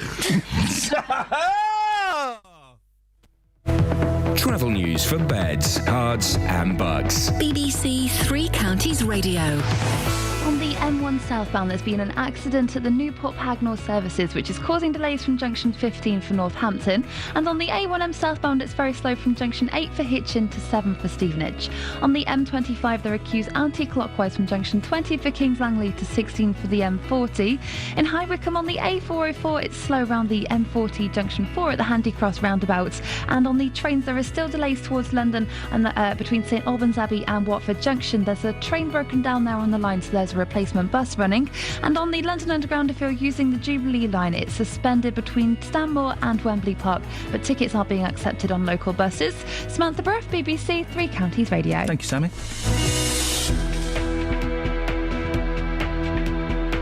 Coming up, Nugget. But before that, 8:15. Monday the 20th of April, I'm Iain Lee. These are your headlines on BBC Three Counties Radio. Drivers are complaining that congestion is still bad at the Black Cat roundabout, despite a brand new layout to deal with the problem. A taxi driver has been robbed at gunpoint in Milton Keynes, and people wanting to vote in the general election have to register by the end of today. BBC Three Counties Radio.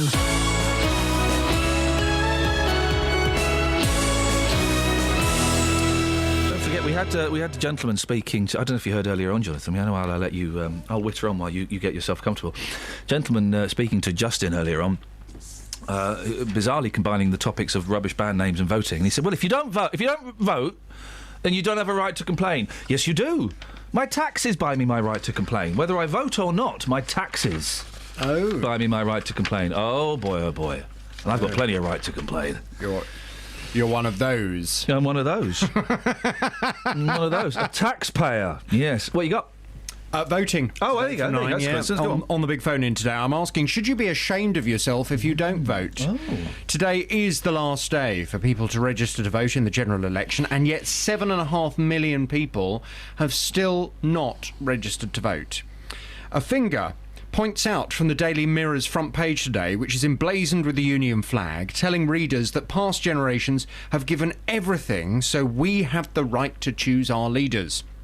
Their message to the public: your country needs you to vote. JVS show listeners have called me in the past to say that they've never voted. Well, this morning I want to explore this a little further. Should you be ashamed of yourself if you don't vote? Aren't we thoroughly lucky that we live in a democratic country? Yes. When we could have been very unlucky to be born in a country that's run by an evil dictator, and shouldn't, for that very fact alone, shouldn't we rejoice in our ability to have some say over those who govern us? We could all be French. From 9 this morning, I want your response. Sorry. Should you be ashamed of yourself if you don't vote? I'd love your call from 9 on 08459 455 555. The general election on the BBC.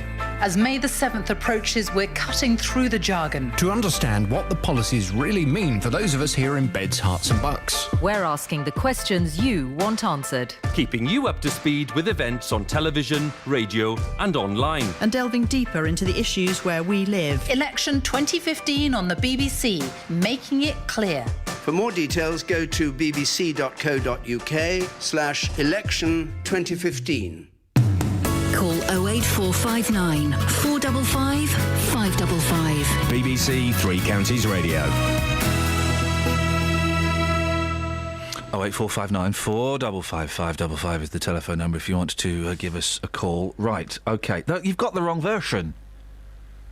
Sorry, hang on a minute. Let's try that. I've got the wrong microphone. You've got the... Who's this James Ingram guy? Is he not the one who sings Yo Ma Be There? Yamo Be There? Yes, it says. Up and over. No, it's Michael McDonald. This is a duet with him, isn't it? Oh. Hello, is that Tom? No, it's Iain. Yes. How long has she worked with me for? Right, hang on. This is it. OK, here we go. Looking as a waitress in a cocktail bar.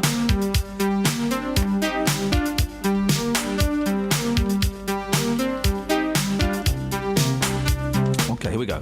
Yamo Be There, or I Will Be There, or... but definitely Up and Over. Not according to my lyrics. How long's this gone for? This seemed like a good idea at the time. Yeah. Oh. Sorry?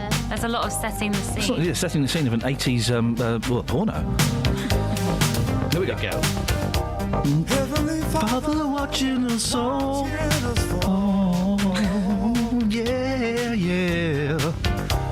We take from each other and give nothing at all. Yeah, yeah. Well, it's a song gone sing. The land will afraid to change. You don't know any of the words, do you?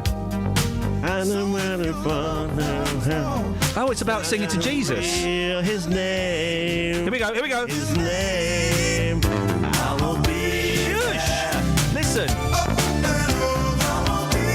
Yeah, I'll be there. Up and over. I think it says up and over. Up and over. Up and over what? Why? There. What? So there we go. It turns out it's a song about God. Which I'll share this. That puts me off it a little bit. Does it? It's like that song about if God was on a bus. But why is he talking to God like that? Yamo be there. It'll mean something. 084 out of my studio. That sort of sentence isn't in the Bible. 08459. Well, go on, God. 08459 455. My time. Sorry? That was a complete waste of my time. You're a complete waste of my life. If you love me so much, why don't you marry me? What? That was the chair, for crying out loud. Across beds, hearts and bucks. This is Iain Lee. BBC Three Counties Radio. Now, a quarter of people with Parkinson's disease say they've had their symptoms mistaken for drunkenness. New research says an estimated 69,000 people with the condition in the UK have suffered hostility and rudeness from members of the public. Many have been laughed at, and 1 in 7 say they feel trapped inside their homes because of these reactions. Well, Tom Isaacs is from Hertfordshire, co-founder of the Cure Parkinson's Trust. Joins me now. Morning, Tom. Morning. Tom, we were going to speak to you an hour ago, but your voice isn't great. Is that just when you wake up? No, so when I wake up, I have to take my pills, and then and I can't really speak all that well, and my mind is slow before I take my pills, and my pills help my work, help me speak, and they help me move, and my mind now is hyperactive. So. Oh, blimey! How long does it take for the pills to kick in? Is it kind of almost instantaneous, or? Well, no. So I mean, this morning, they can take anything between 20 minutes and an hour, and I took them sort of thinking they would take an hour, and then they took an hour and 5 minutes this morning. So does the Parkinson's affect your mind as well? Because I always thought it was a physical thing. Yeah, no, it affects. It affects the sort of speed of thought, I think. So, yeah, I think it's. Parkinson's affects control of your body, and so when your brain's trying to send messages to your body to move, it doesn't send them without the pills. It doesn't send them those messages at the right rate. So you tend to become very slow and rigid. I'm going to ask some personal questions, Tom. If they're too personal, tell me to get lost and I won't be offended. I will take you. Thank you, boss. How old are you and what age were you when you got diagnosed? Get lost. Hey! Thanks for coming on, Tom. No. I'm 47. I was diagnosed at 26. Because I thought you had a young voice. It's Parkinson's is one of those diseases that pretty much up until Michael J. Fox, I think, everybody thought, or a lot of people thought, it was an old man's disease. Yes, exactly. No, it absolutely isn't. I mean, one in 5 people who get Parkinson's get it at under 50, and 1 in 20 at under 40. So. Well, I'm going to say something that sounds really patronising, but I'm going to phrase the question as it came into my head. Okay. You must have been gutted when you got the diagnosis, and I realise that gutted, of course, is a complete understatement. Yeah, I mean, when you're told you have Parkinson's, everything goes. You just go numb, and you don't hear anything else. The doctor's trying to say to you for the rest of the consultation. It affects everything. It affects your whole future. Just those 3 little words. You have Parkinson's affects everything in your life, and your life has changed irretrievably after those. Give us tell us how it affects you now, and then we'll get on to the thing about the people's perception of you. What if I were to see you kind of walking down the street and doing your shopping? What would I expect to see? Well, right now you probably wouldn't notice me too much, but because my first pills in the morning don't make me wobble so much. But by the end of the day, I could be flailing around. If you spoke to me, my voice would be more slurred, maybe a bit slurred now, and basically I'd be sort of moving around a lot. So I'd be looking a bit. I would say it's sort of a little bit like an octopus on amphetamine. So, or John Travolta in Saturday Night Fever. But hopefully with slightly better clothing. Yeah. Have you? But this report is saying that a significant number of people with Parkinson's have. They've been laughed at. Have you been laughed at? I have been laughed at. Yes. Really? Yeah. How? When? Where? Well, just when I've been on my phone, because if my mind is thinking about something else and my symptoms, I mean, right now I'm starting to move a bit because I'm talking to you. Yeah. But so if I've been on the phone in the street and someone across the other side of the street sees me on the phone, they think, oh, he's had a few, and because I'm moving in a really strange way, they think it's a drunk person moving in a really strange in a strange way. So they laugh at me, and I usually give them what for. Do you have words with them? No, I just say it's Parkinson's. I'm not drunk. It's Parkinson's. I think people need to be aware. And these are adults, because I can kind of understand very young kids laughing because they don't have the world experience. And if my kids haven't laughed at anyone they've seen in the street who looks a bit different, but they've often said. No, not about wheelchairs, actually, because their nan's in a wheelchair. But they've often said, why does that person look like that? Or why is that person doing that? And then we've had the conversation. But the laughing must make you feel rotten. It doesn't bother me, really. You deal with so much with Parkinson's that it's water off a duck's back, really. You just got to get on with it and just, I think, educate people. Ever had anyone be nasty or unpleasant to you? I had the classic experience where I was driving along in my car and I must have touched the bumper of the car in front, and the woman got out and she thought I was drunk, and she dialed 999. Oh, blimey. And long story short, the police came, and she was saying, look, this guy is drunk. He's just ruined my car. And they looked at her car, and there was nothing. There wasn't a scratch on it. And they said he's got Parkinson's, and she had to apologise in the end, but she was, Now there will be. I'm surprised. Can you still drive, Tom? Yes, I can. What are the rules on that? Because there will be. I'm surprised that you're allowed to. If you have a problem with physical control. Yeah, so I think basically you're reviewed every 3 years. I think that's the idea. Yeah. Or you I don't know what the exact rules are, but basically, if your symptoms get a lot worse, then you have to inform the DBLA. Yeah. What's your message? You're a co-founder of the Cure Parkinson's Trust.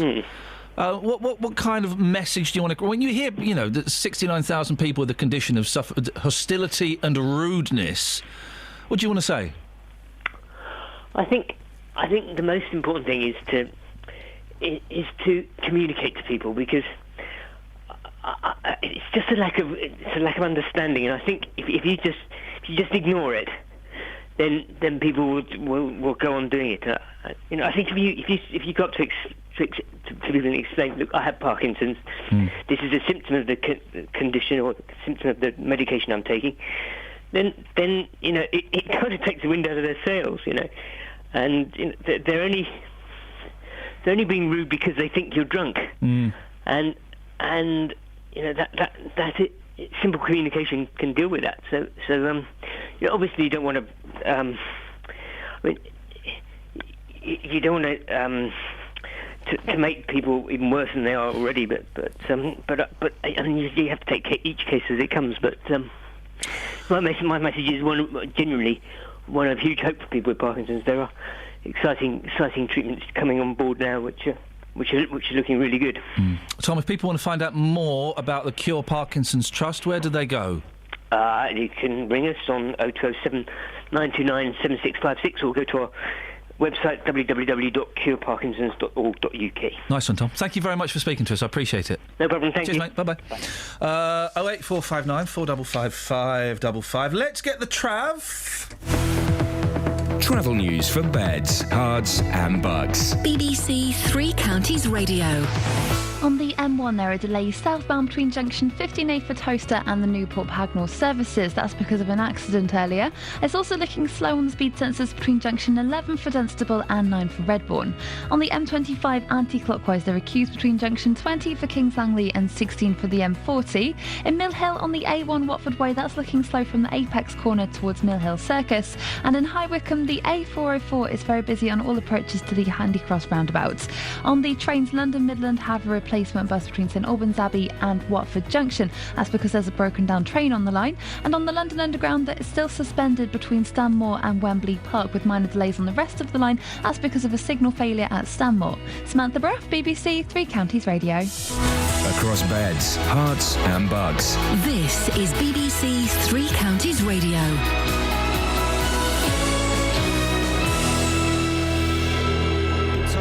Time Lee Agnew, the headlines: a taxi driver has been robbed at gunpoint in Milton Keynes.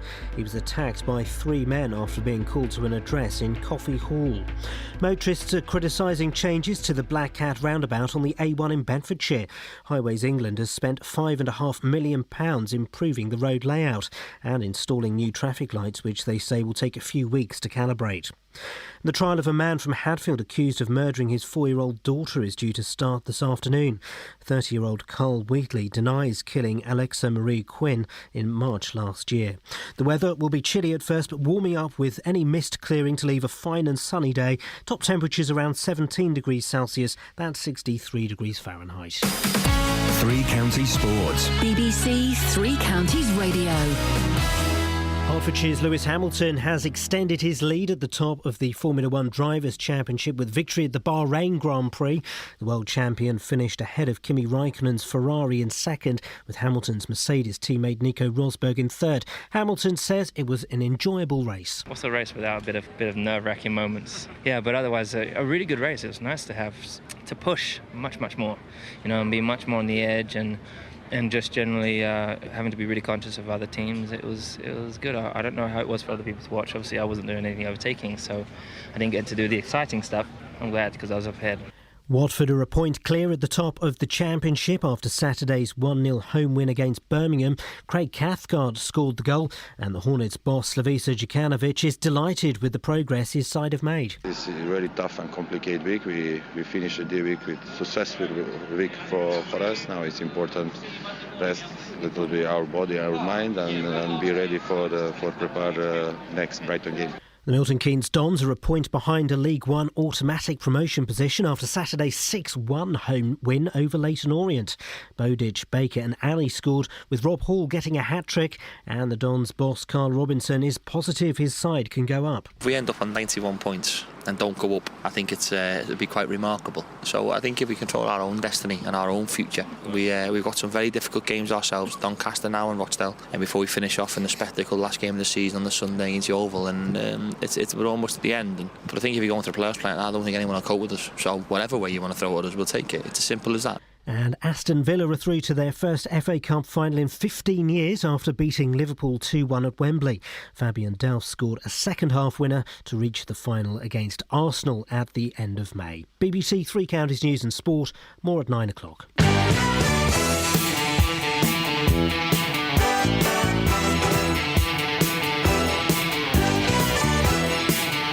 The reason I'm playing this? It's the only way to make my next caller sound vaguely exciting. Morning, Matt! Morning. How are you doing, Matt? I'm fine. Okay. It's not working. What have you called in for today, Matt? You were listening to, what's that? Oh, God. Hang on. We were listening to YouTube yesterday. You were listening to YouTube yesterday. Hey, Matt, guess what? Yeah? YouTube's got pictures as well. Yes, just listen. Will you keep your mouth shut and listen? You sound much better with this music. And I want you to tell me. I feel less inclined to jump off a bridge. Oh, yes, Matt. Hey, Matty Bum Bum. I don't Calm know why down. I bothered up. Hey, Matty Bum Bum, calm down. Neil Young, we were talking about. Hey! I introduced my boys to the world of Neil Young yesterday. They wanted to dance. It's difficult to dance to A Man Needs a Maid. yeah. A maid. Harvest. I love him singing Harvest Moon. Maid. Dum dum dum dum. Maid. A man needs a maid. When will I see you again? And the boys are trying to dance to it. Bless them. Yes, go on. And we bumped into one song, which is Warren Zevon. Yeah, Werewolves of London. Yes. Yeah. How did you guess that? Because it's the only song he really did. No, but you go into his albums, they're absolutely brilliant. So you were listening to YouTube and you bumped into a song. Oh, I wish the internet were like an old people's home. And Batman Turner Overdrive. You ain't seen nothing yet. Yes. And, I can't, the other one is, and I said, I'm going to ask him tomorrow, I'm going to catch him. You ain't caught me out yet, Matt. You can't catch me out. I'm too good. You've caught yourself out 'cause you can't remember the name of it. Of course, we had a lot of Kenny Rogers. I tell you the best Kenny Rogers song. Which? I just checked in to see what condition my condition was in. Rubbish. Sorry? Who was the group he was with? It was the something edition. Hang on, it was it wasn't was it the new edition? Sorry. Whoa! Hang on a minute. It was the first edition. First edition. Kenny Rogers in the first edition. Just checked in to see what condition my condition was in. Yeah. That's not bad, is it? That is a good song, Matt. Best song Kenny Rogers ever did, and you know it, fella. Oh, my God. No, daytime friends and nighttime lovers. Here we go. Did you hear this story earlier on? You'll like this one. Go on. Man has eel-like fish surgically removed from bum. Oh, my God. A man was... Oh, my God. That's what he said.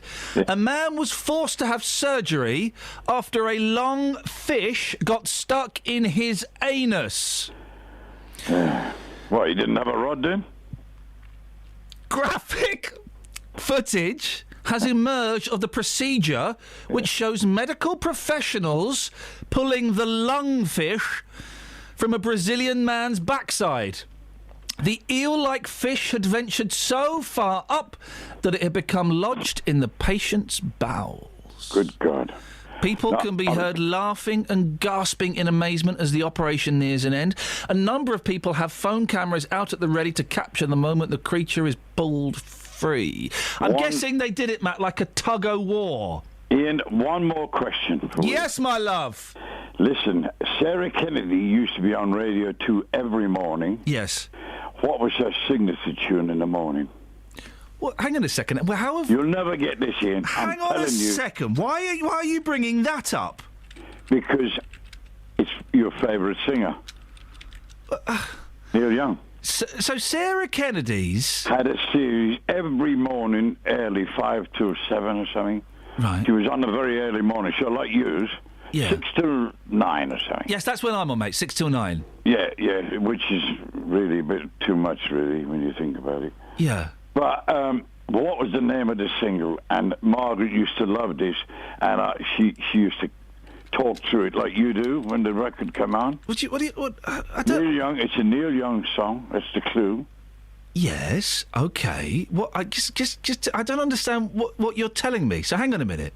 It's a great Neil Young song, which is a lovely song for your kids. You find it and you play it to your kids; they'll love it. Well, but why are we talking about Sarah Kennedy? Because she was the greatest, one of the great. Oh, you don't say she was one of the greatest. Yes, like Terry Wogan and Jonathan Smith.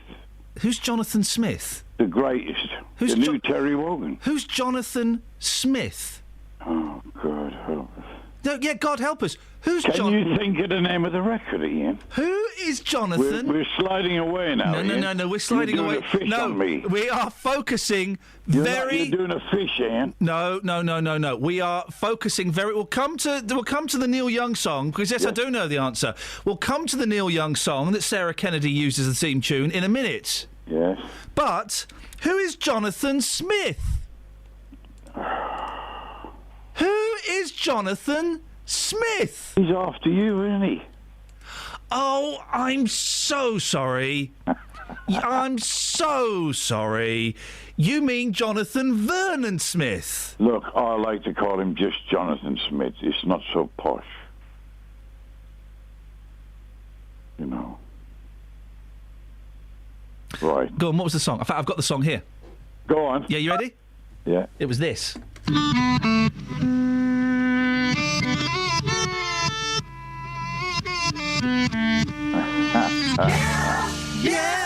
Yeah, my condition was in. I woke up this morning. Kenny Rogers, my friends, Sundown. on acid. It's Kenny Rogers on LSD. I found my mind in a brown paper bag, but then I tripped on a cloud and fell 8 miles high. I tore my mind on a jagged sky. I just dropped in to see what condition my condition was in. Yeah, oh yeah, what condition my condition was in.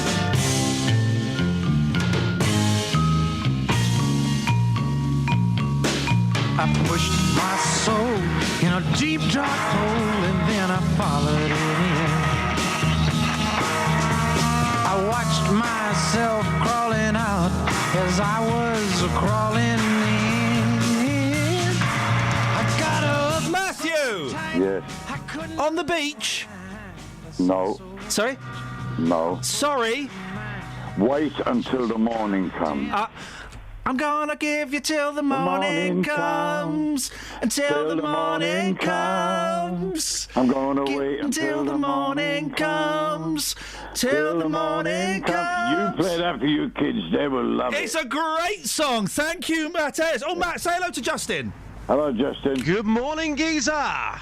Justin, you know more about pop music than he does. He didn't know what Pictures of Lily was about. Oh, Pictures of Lily. Yeah. Oh, yeah. Oh yeah, what condition my condition was in. This is a tune. Here we go. Here we go. Someone painted April Fool in big black letters on a dead-end sign. I had my foot on the gas as I left the road. Can you believe he went from this to Daytime Friends and Nighttime Love? Miles out of Memphis and I got no spare. 8 miles straight up downtown somewhere. I just checked. You ready, everybody? Here we go. See what condition my condition was in. Come on, Mac, come on. I said I just checked in To see what condition my condition was in.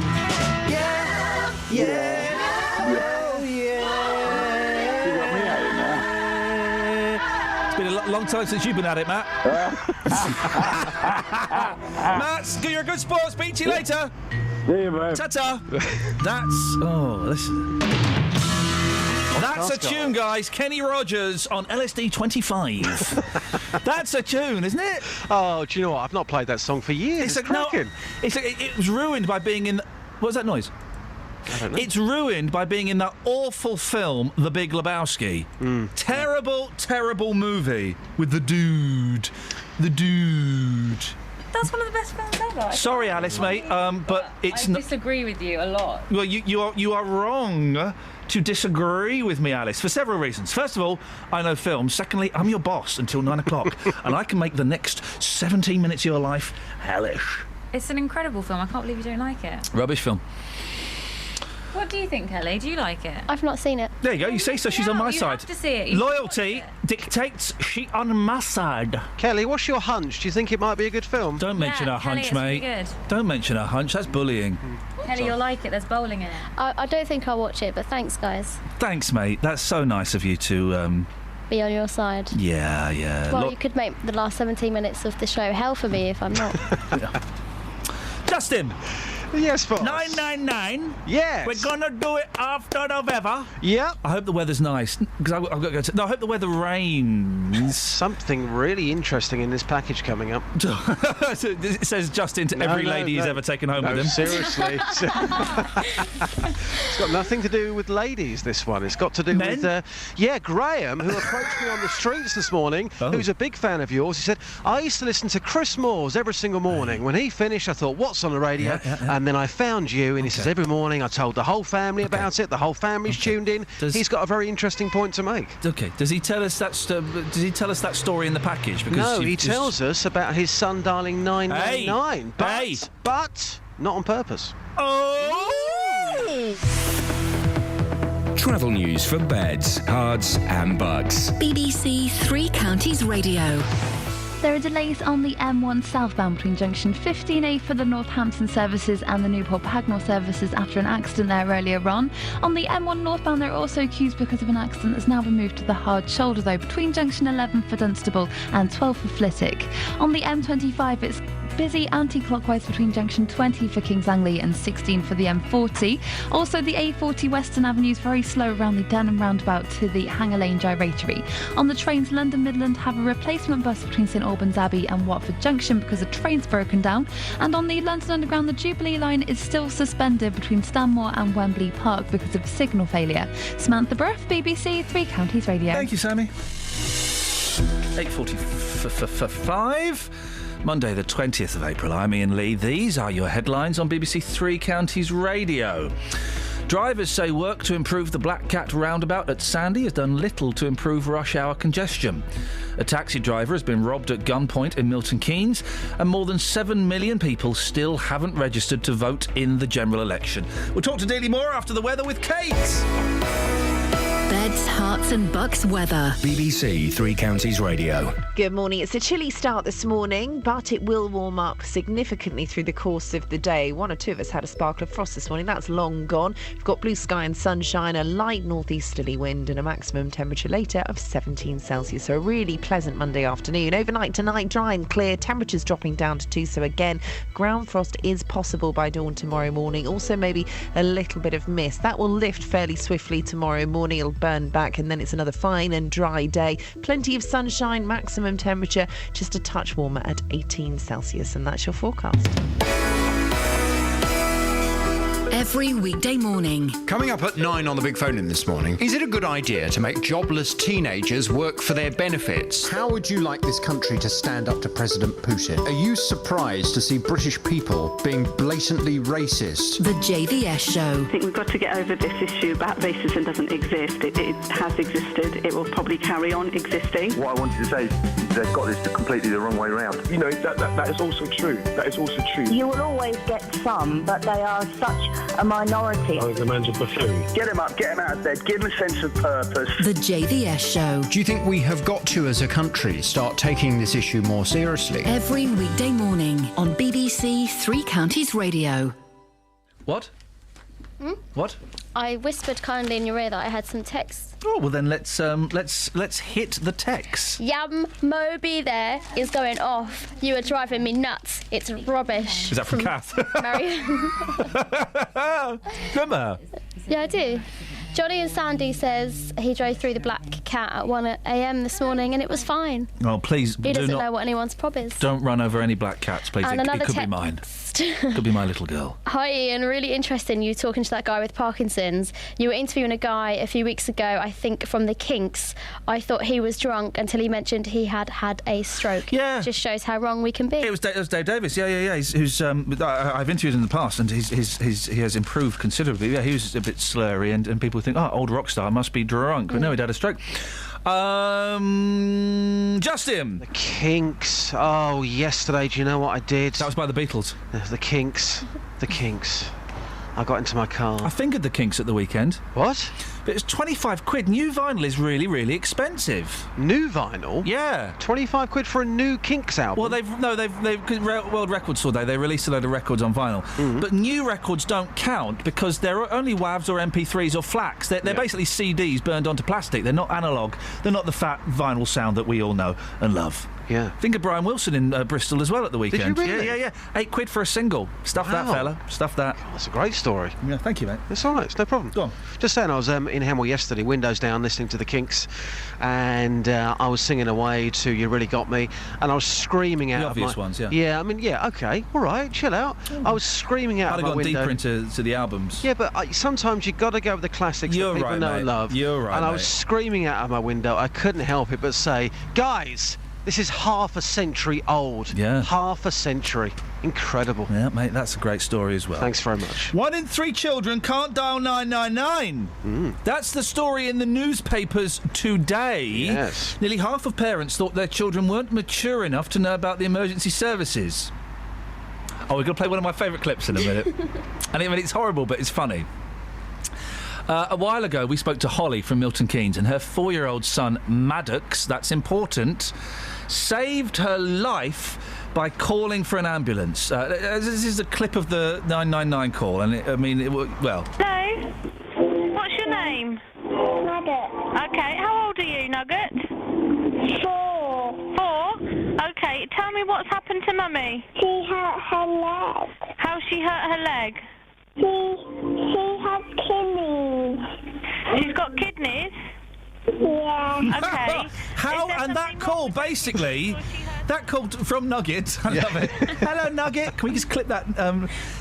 Unless it's, I can't remember what she says. Actually, it might not be make sense. Anyway, that call basically saved his mum's life. It saved his mum's life. Unbelievable. Is that what's wrong with your mum, Nugget? She's got kidneys. Boom. Perfect. Yeah. 4 years old, and we spoke to Holly a while ago, and she was she's so proud, wasn't she? Rightfully so. Justin, you've been speaking to parents this morning, haven't you? Yeah, I have, and it has to be said the majority of parents have taught their children about how to dial 999 in an emergency. But the interesting thing for me coming up here is Graham at the end, who is a keen listener, and it's got me thinking, can this really happen? I'm sure your listeners will have a view on this. I've been talking to parents this morning about their children dialing 999 in an emergency. Here's what people had to say. Madam, you're looking a bit cool this morning with the shades on. Well, you've got to be in it.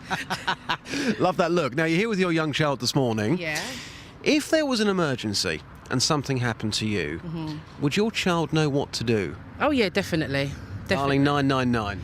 Yeah, she'll dial 999 and she'll probably try and wake me up or help me in whatever way she thought she could. I mean, when did you start teaching what's her name, by the way? Kenyetta. Talking here as if she doesn't exist, Kenyetta. When did you first start teaching Kenyetta about dialing 999? When she started nursery. As young as that? Yeah, definitely. I'm a teaching assistant at a school, so I think it's important that you teach them these life skills from early. That's part of life skills, so yeah. Martina, how are you today? I'm fine, thank you. Lovely. Here with your young daughter. How old's your child? 7 years old. 7 years old. Okay, if something happened to you, would your child know about dialing 999? Yes, she knows. She knows. She always, I explain her everything, so she knows everything about these things.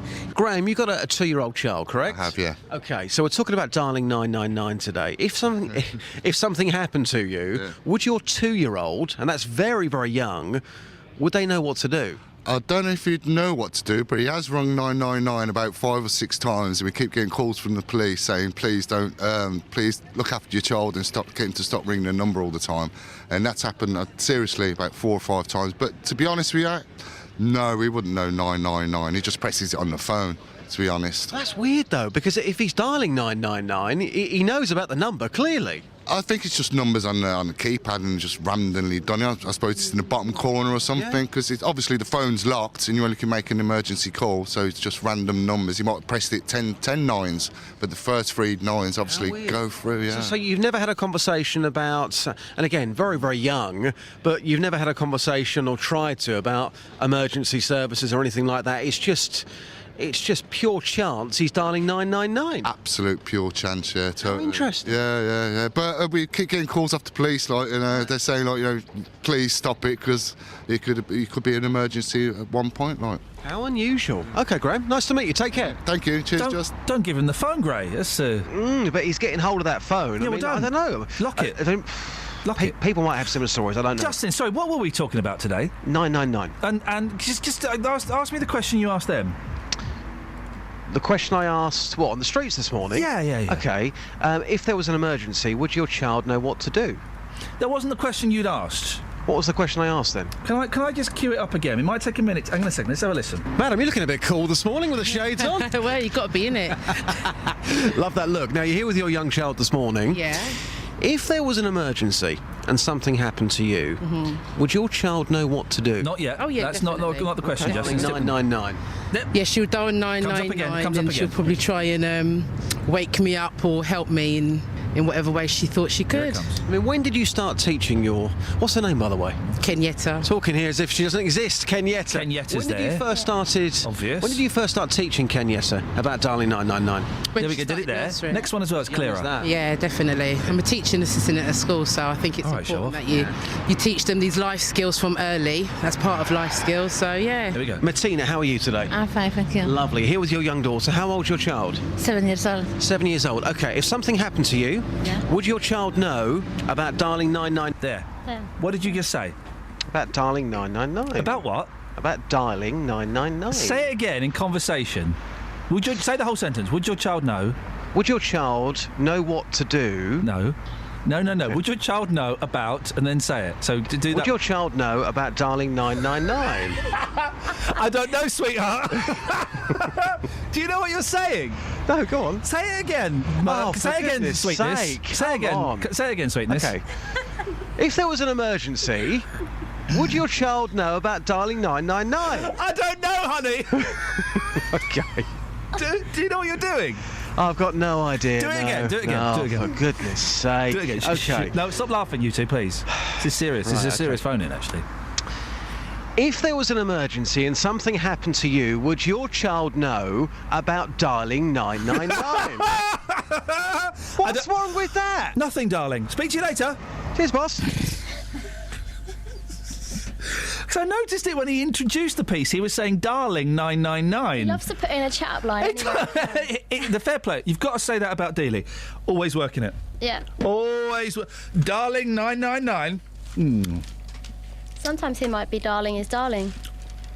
Run out of steam now. We've got 2 minutes to go. We've got any texts? I'ma be there, up and away, I'ma be there. Let me find something. Hang on. Oh, here we go. Look at page 3 of the Sun. Don't watch Britain's Got Talent. You know why? Because it's rubbish. This is inappropriate as well. They've put this story about a 12-year-old under 1, 2, 3, 4 pairs of boobs. Oh. Britain's Got Talent sensation Henry Gallagher is set to ask out his schoolgirl crush after wowing the show with his song about her. Oh, I hope she tells him where to shove that guitar. That was not the chair that time. The guitarist, 12, thrilled 11 million viewers and got 4 judges' yeses for his tune Lightning on Saturday night. Lightning played on Saturday night. The song is called Lightning, full stop. It was played on Saturday night. Henry has been too shy to approach the girl, who he's known for a year and isn't naming. But he reckons... How will she know? How will she know it's for her? He reckons his amazing performance has given his confidence a boost. They return to school tomorrow, and Henry said, fingers crossed, I'll get a date. Amanda Holden said, I would get her within 2 seconds, but I prefer the girl at school. That's quite fun. Come on.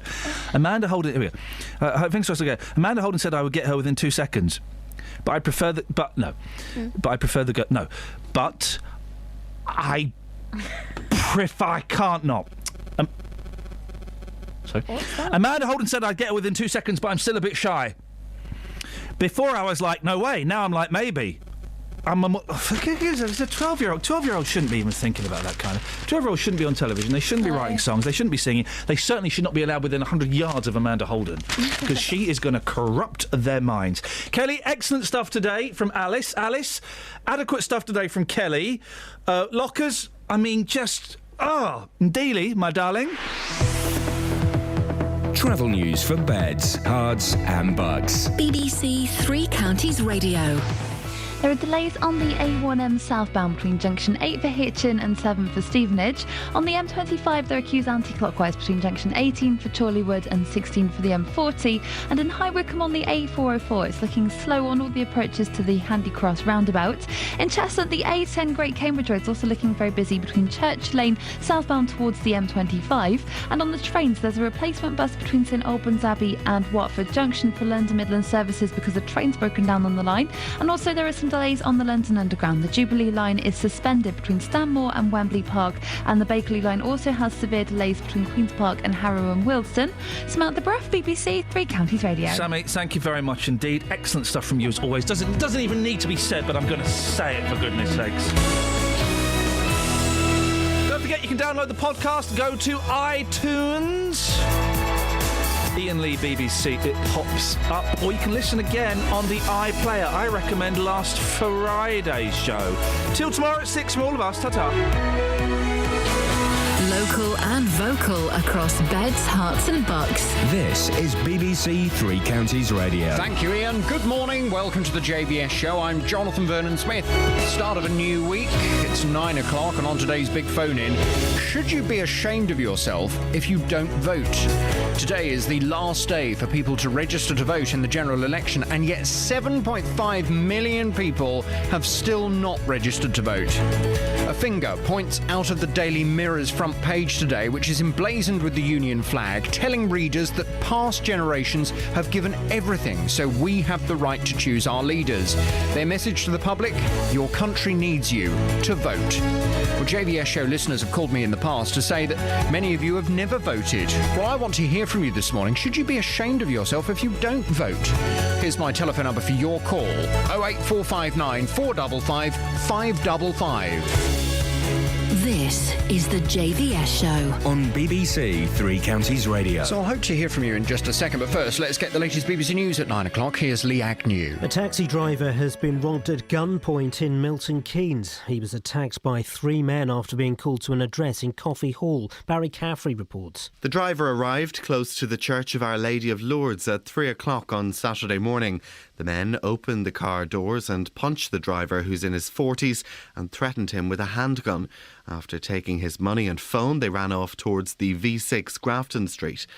The robbers were dressed in dark clothing with hoods and scarves covering their faces. The trial of a man from Hatfield accused of murdering his 4-year-old daughter is due to start today. 30-year-old Carl Wheatley denies killing Alexa Marie Quinn in March last year. European Union foreign ministers are meeting today to discuss how to stem the flow of migrants attempting to cross the Mediterranean. Hundreds of people have died after the sinking of a fishing boat that was smuggling migrants.